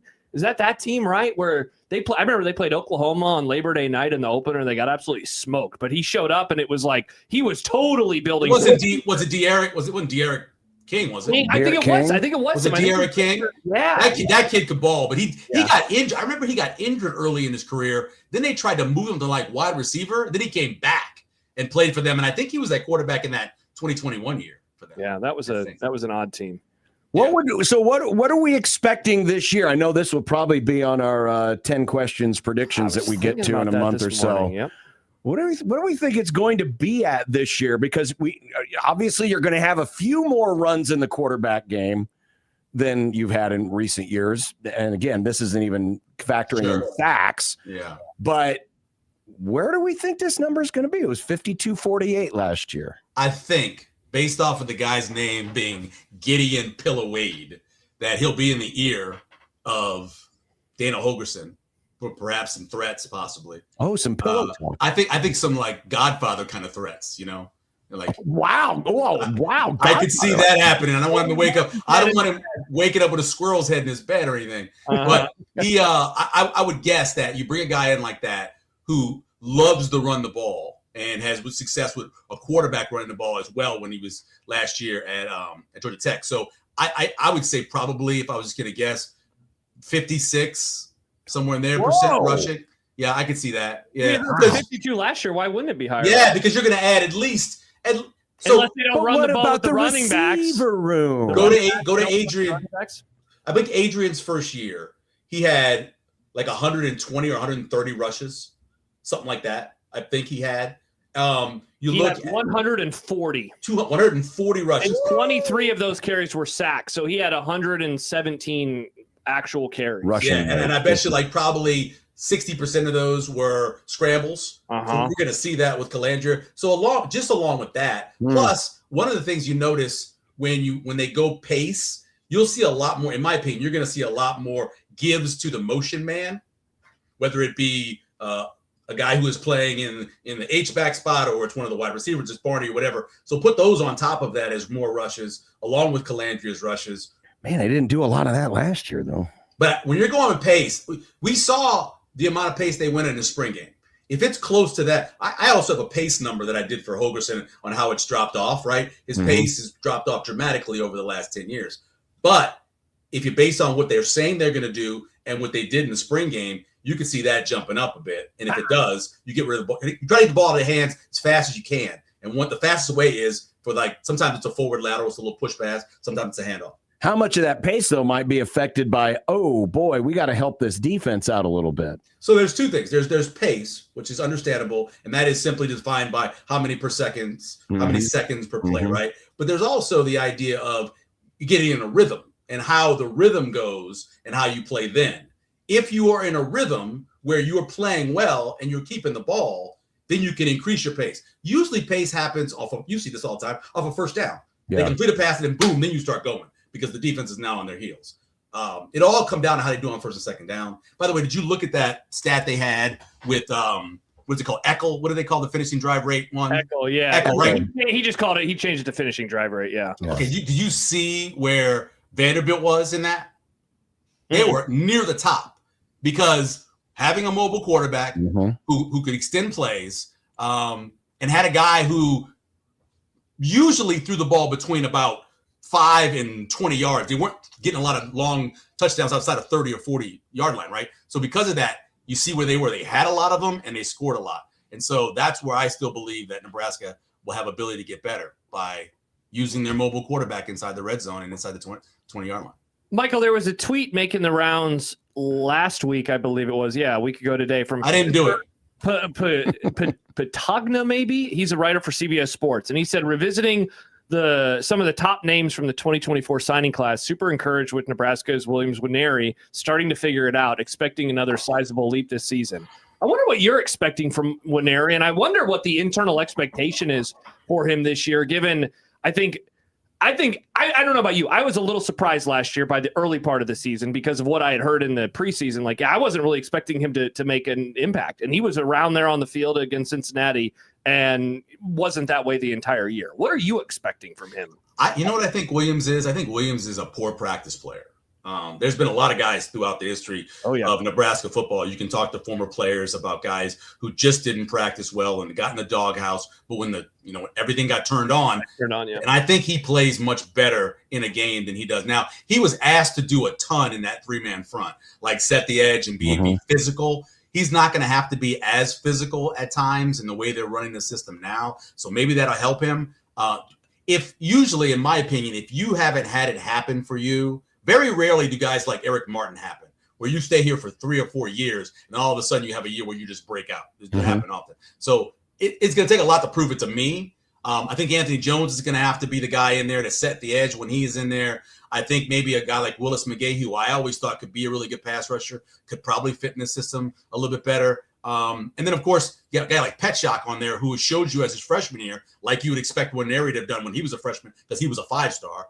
Petchak showed you that he's going to be able to have some things to do on the outside too. So I don't know. Nwaneri is one of them like me for last year where I thought he's had to prove it to me. I think this year again, he would have to prove it to me. Yeah. I got to think, though, that just the change in philosophy and the fact that, he's got a whole new year, new coordinator, probably a bit different focus. Second team in the spring game, John. I mean, I don't mean a lot, maybe not. He was saying that usually when they do that, they're sending a message to you. Sure. They're sending a message to where he's saying, you got to get better. And maybe he got it. Maybe he received it. Sure. Knowing the post office, the way things run now, and no offense to our friends in the post office, he probably didn't get it. So, I don't know. Well, Sam did call out sick the last 2 days, so that's probably why. I'm telling you, man, it's been rough, man. Have you mailed? I mailed something off to somebody recently. It was a check for a bill that we had, and I reached out to say, hey, you hadn't cashed this yet because we hadn't received it yet. And I'm like, really? Okay. And then a week later, they sent me, I got it. It's in Nebraska. Wow. It's 75 blocks from where I'm sitting right now. That's not good. Should have just given it to him by yourself. Probably should have, but I didn't do that. I mailed it. I thought, fine, it'll get there. It's in town. Why wouldn't it get there? So it's been rough lately, and it's not their fault. It's other people's fault. By the way, Anthony did comment in our YouTube comment section. Anthony. Failure to launch. Bradshaw did have a scene with Kathy Bates. But you said Kathy Bates got naked. She didn't get naked in that movie. She got naked in the but I thought we saw. I didn't see failure. What is failure to launch? I didn't even heard that. It was the movie with Matthew McConaughey. Yeah. There was another. We got a text saying Terry Bradshaw played his father. Here it is. John is correct. This is from Brett in Minnesota. Kathy Bates and Terry Bradshaw were Matthew McConaughey's parents in Failure to Launch. Yeah, we saw his butt, not her butt. Her butt was in about Schmidt. I thought we saw her butt. You were half right. Also, Michael, I don't know what you think about this, but every time we do a segment on the offensive line, I think we need to call it Pillow Talk this football season. I like it. I got no problem. I think it's been called Pillow. And let me make sure you understand this. This guy is from the South, and they ain't a person from the South that's ever said pillow. It's pillow. Pillow talk? The pillow is next to the window. There's no finishing the end of that. It's pillow talk. Pillow talk? All right. Yeah, it's pillow talk. It's window talk. They don't ever finish celery talk. We don't say all of it. We don't have all. We don't have boys. That's what. Boy. Yeah, it's not a poor boy. It's not a poor boy. It's a po' boy. Yeah, exactly. It's not Mardi Gras. It's Mardi Gras. It's not New Orleans. It's New Orleans because we don't have time to say the whole words. New Orleans. We got stuff to do. You know what I'm saying? That's you got tape to watch. You got tape to grind. Exactly. We got tape to grind. All that time to be saying words with all the syllables in it. That's ridiculous. We can't do that. I told you I didn't learn how to say the word ambulance until my first job in the media. It was 1996, working in Monroe. And I did a live shot about a emergency vehicle showing up on the scene. And I said ambulance the way we say ambulance where I'm from. And he was like, John called me and he's like, you know how to say that word? I was like, apparently not. I didn't say it. What did you? Ambulance. Ambulance. That's a Southern thing. Period. Ambulance. What do you call the thing that you put over your head during the rain? Umbrella. I've never heard that. Umbrella. That's Yeah. not really shortening the That's word. like Just how like No. Taco Bell. Same as McDonald's, right? McDonald's. Yeah. Instead of saying McDonald's, they say McDonald's. I don't know You're why. you're just emphasizing a different syllable, but it's not really shortening the No, pronunciation. it wasn't shorty, but it's saying it weirdly. Ambulance is still three Well, you syllables. told the story, Michael, recently. I think you filled in with Schaefer about celery. How you Oh, don't yeah. spell celery. I remember the day I learned. I was 36 years old when I learned that it had 3 syllables. Because it's celery where we're from. It's not celery. I never heard it called celery. Celery. So yeah, it's one of the. You have the 3 things you put in there. You have the trio of onion, and you have bell pepper, and you no, not Mirepoix. That has carrots in it. This is just the Holy Trinity. Holy Trinity. Oh, And the then- Mirepoix and the Holy Trinity are different? No, one has carrots in it. Mirepoix has carrots in it. I make a lot of short ribs, and so I use a Mirepoix a lot. My family loves short ribs. So short the ribs are- Mirepoix is the onions, there's celery, and there's carrots in it. I don't know if there's any garlic in it, but garlic in the Holy Trinity, the garlic is the one that you put in if you're not using the celery. Which I use a lot of garlic. I'm a garlic guy. Oh yeah, we use garlic all the time. Same. Yeah, and I understand that I went to a non-Power 4 school, so I shouldn't make fun of the rankings. But I'm also not trying to get into the what is that thing they're trying to get back into, the AAU? AAU. But I think they're going to be good, right? Because they're getting because of what happened with UMC. Yeah, they're changing the whole deal. I mean, the whole thing is a corrupt little cabal anyway. I mean, it's like FIFA. It's just research. It's research dollars. If you could have enough research dollars to where it makes sense for you to be in the AAU because you're sharing it with everyone else, it makes sense. Nebraska didn't because all they had was their agricultural dollars and not the medical school stuff. Well, yeah, they didn't count the medical school because it's a separate campus. Whatever. Well, it's because they're digging up dead bodies and using them for autopsies back in the day. I mean, Nebraska ought to be in on the fact alone that during COVID and then with the cruise ship that went all haywire, that they always send the sick people to us. They do. That because alone. We have an incredible medical community. Yeah. We have an incredible medical community. We should be. Yes. Just like UCLA. So look at UCLA. I think they're are they second or third somewhere in there in terms of academics in the Big Ten? A big part of it is they have a medical school that's right there. Like Iowa. It's attached. Now Iowa's like 15, but it's attached right there to the school. It's a lot easier. It's not like you're separating them from 59 miles. Where were you? Was this new rankings that just came out, or is this... Yeah, they just came out. It was yesterday or this morning. I saw it for the first time. Oh, that was probably in the story right above the advertisement for season tickets or football tickets on the front page. I don't believe that Nebraska did that. I don't believe they would have put out the information for this. It was done by the all 18 Big Ten schools ranked academically by U.S. News and World Report for 26-27. And I just found a story on this from BadgersWire.com, and the logo they used for the story was the Nebraska helmet. Oh, no. Because Nebraska is 18. Oregon 17. Do we just want to do the top 5? Let's see. Of the lowest or the highest? It would be Michigan should be up there. UCLA should be up there. So Northwestern not public though, right? Illinois, Wisconsin are tied for 5th. USC is 4th. Yeah. Michigan is 3. UCLA is 2, and Northwestern is number 1. And they're a private school, correct? Yes, they are indeed a private. Are they the only private school in the Big Ten? Yes.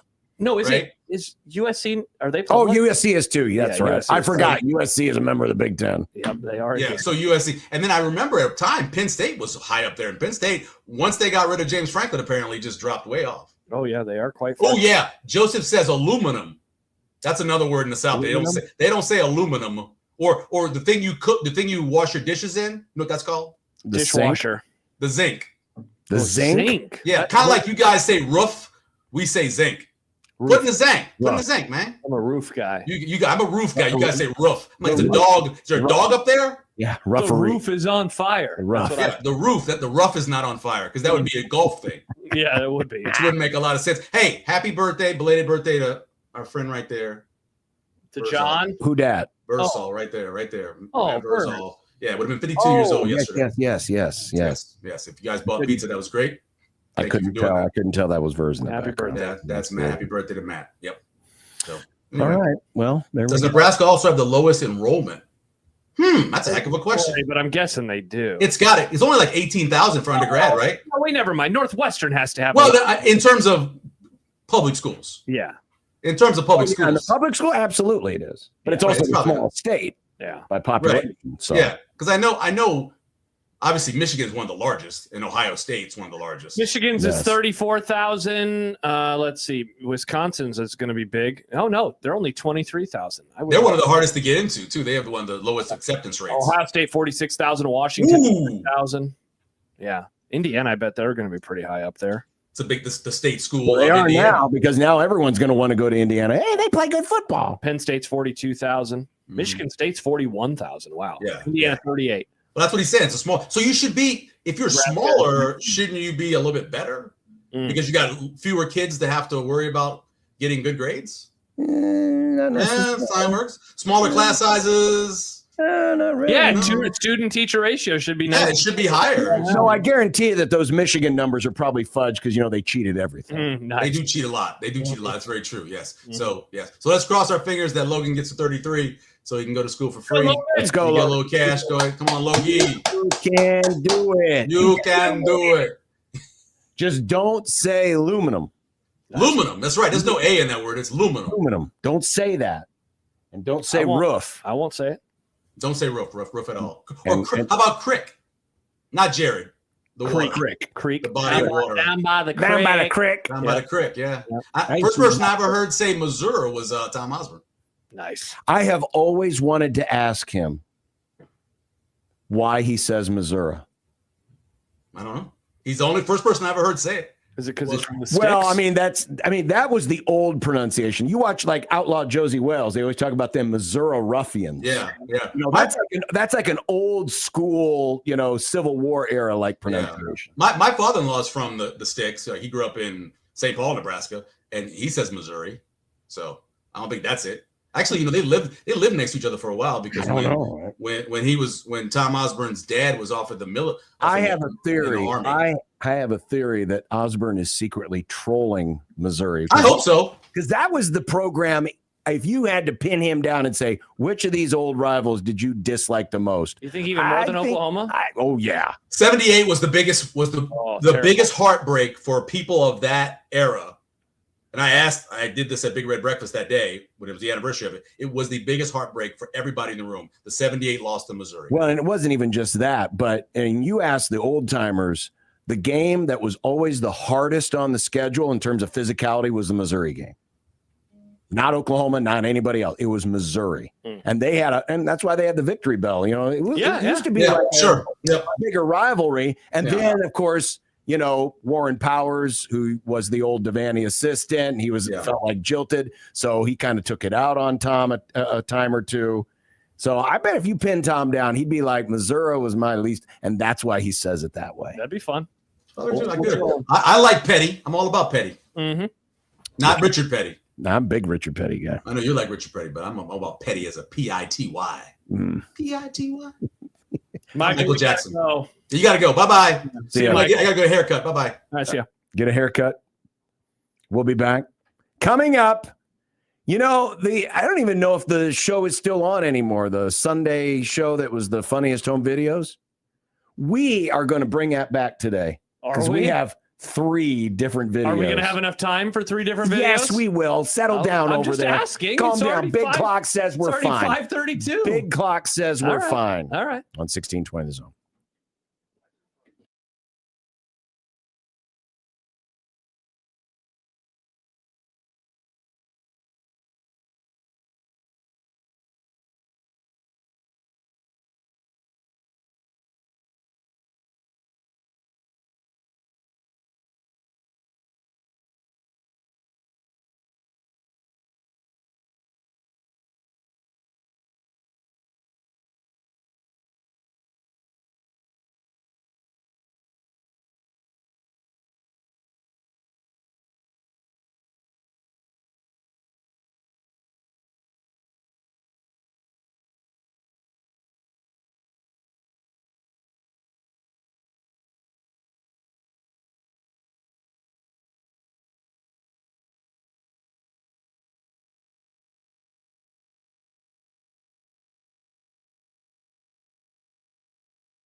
Look, I made you some Unsportsmanlike content.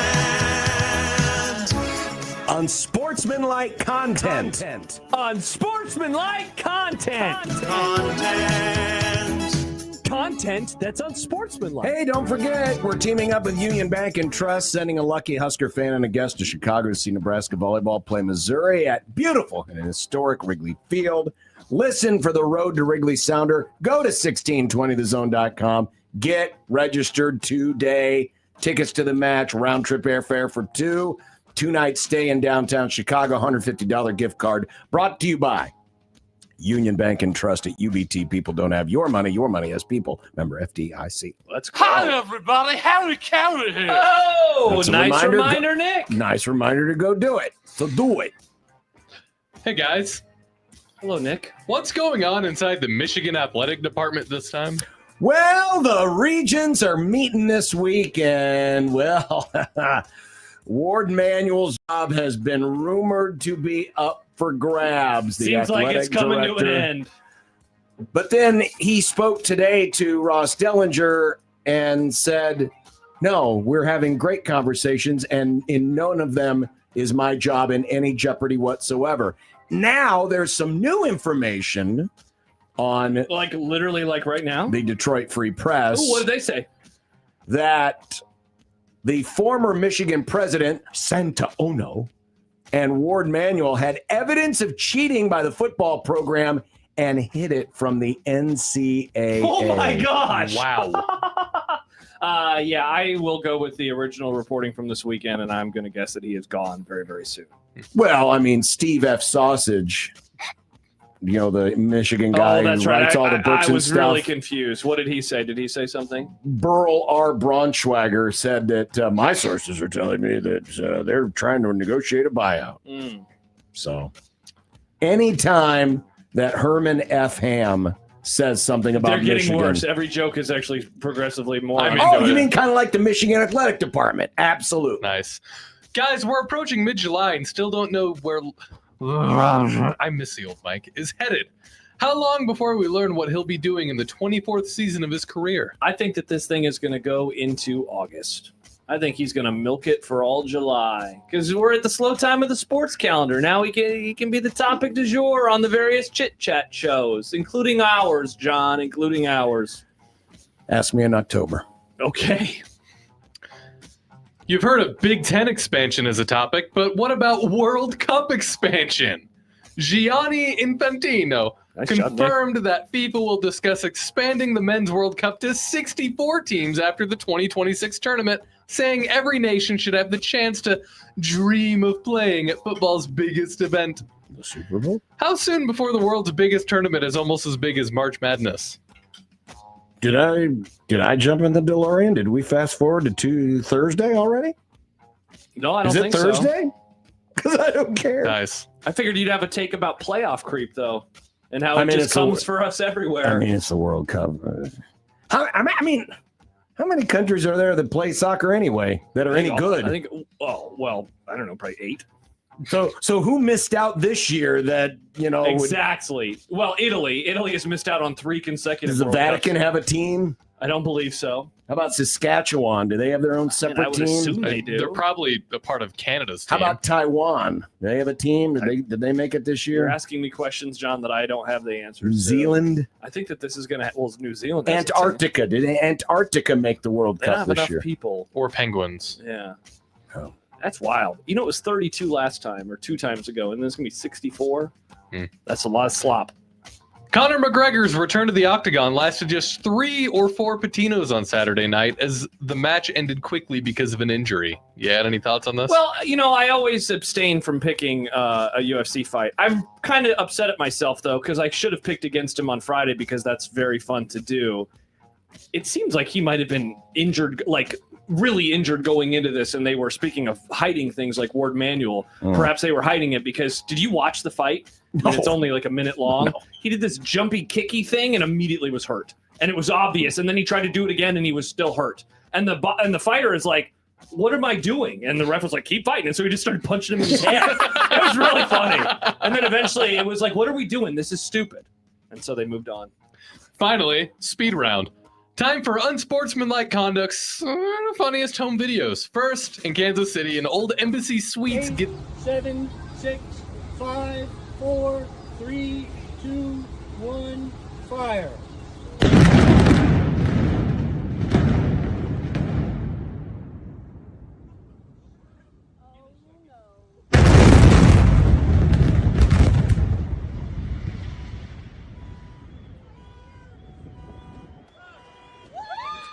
Parking lot. You're going to say to be in it. Yeah. No, not to be in it.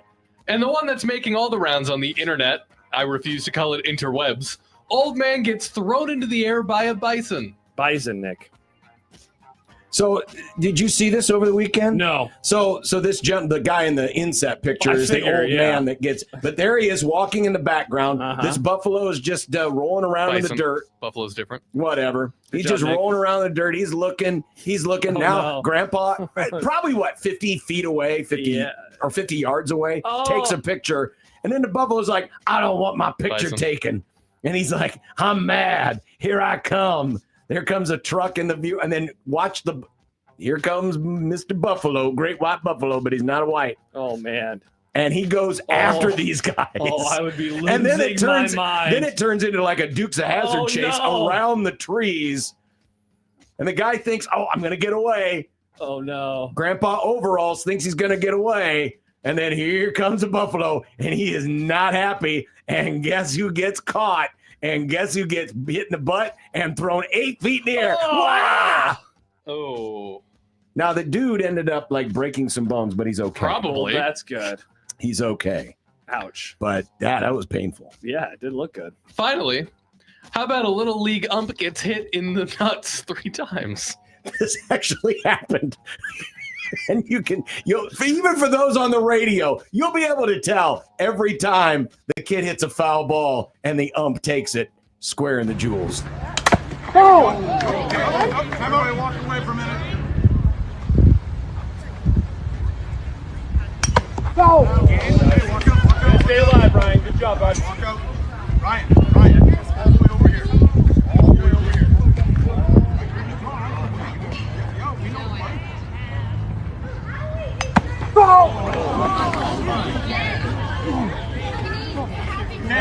Cam, just go for a walk. Just go for a walk. Question: Why did we include the implosion? Yeah, because it's cool. Don't you like watching things blow Well, you up? said funny, so I was expecting Don't you like something it- funny to happen. Like the other two were funny. It was just a building. Why are you so technical? It was I'm just watching asking. buildings You blow said up. we're doing funniest home videos. I'm Well, just asking the question. It was just a name of a bit. Okay. Well, I would just rename it. 2 funniest home videos and a building. You know what I would do? I would just clean my mouth out with bleach and go ahead and swallow the bleach. Cool, John. Good joke. It's not a joke. I really want you to do this. Speaking of drinking bleach, what's for dinner? Nice. Will Josh be drinking bleach? Maybe I will. Fingers crossed. I hope so. Maybe I'll do that. Jeez. Maybe I'll do that, and then John feels a little bad on the radio tomorrow. Josh isn't here. He's dead because he drank bleach. I won't feel because bad. I named this segment poorly. You know what? I will be asking for the video so we can put it on our next edition of the Sportsmanlike Conduct Funniest You're Home so Videos. weird. Here's Josh mistaking water for bleach. You are an odd duck. 1620 the zone.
Take another hunk out of you. Cliff, what are you going to take away as your best memory from playing basketball at Boston College?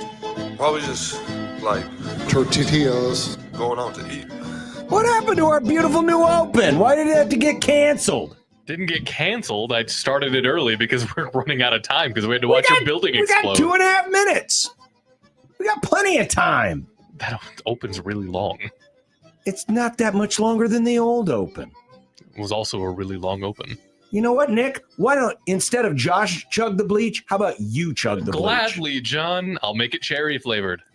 I don't think that's going to help. What's for dinner? Chicken sliders and macaroni and cheese. It was left over from last night. Yum. Vodka pasta and garlic bread. Yum. I don't know. Cherry flavored bleach, apparently. Cherry flavored bleach. Cherry flavored bleach. Do they make that in a slushie that you can get at Casey's? I could make it out I'm of sure slushie. they could. Yeah. I mean, they probably won't add the bleach, but I they would can hope make not. it cherry flavored. I would hope not. By the way, was- kids, don't drink bleach. No, don't. Oh! Don't drink bleach. I feel like I have to say that after the whole Tide Pod episode a few years ago. Remember that? Did you tell people to eat Tide Pods? No. But don't you remember Oh, the that it was whole- a thing. Yeah. Yeah, it was a Yeah. thing. You had to actually tell people, hey, no, these aren't edible. What was annoying about the Tide Pod thing is it started out as an internet joke, like the flat Earth, where everybody knew it was a joke, and then a bunch of dumbass kids thought it was serious. Gen Z. Yep, not a great That's look for Gen Z B. Wasn't us. Interesting. I don't know. I disagree. You know, I'm really happy that we don't have our big whiteboards taking up glorious space over here. But I will say at the end of the show, that's the one time that I'm like, what do we have on the show tomorrow? And I look over and there's nothing there anymore. I offered that we put the big whiteboard right there, and then I was asked, "Are you sure you want that board on the video stream?" Yep, that's yeah, what I don't people care. said. I don't care. Nah, we're good. I'm good without the boards. No, it's great. It's great. I'm fine. Why don't we put it right there in front of that in that window? There you go. Yeah, but then we won't be able to see the mystery contestant when we use that booth as our new $64,000 question game show booth, because Well, eventually we're going to host game shows again. Thankfully, I know what's on Tuesdays. It's Farron, Bruntz is back, and Sipple. And Sipple. It's That's nice simple. to talk to Bruntz again. I've missed him the last couple of weeks. But has he missed us? I hope so. Maybe not, though. I don't know. Maybe his Tuesdays have been nice. Well, there's no sports on, so I'm going to just go ahead and power off that TV. Oh, man. Wow. Way to conserve energy, John. Good job by you, Lynn John. Bishop. Yeah, but I'll make up for it by just dumping gas out on the interstate. Oh, on the way. perfect. Very healthy for the environment.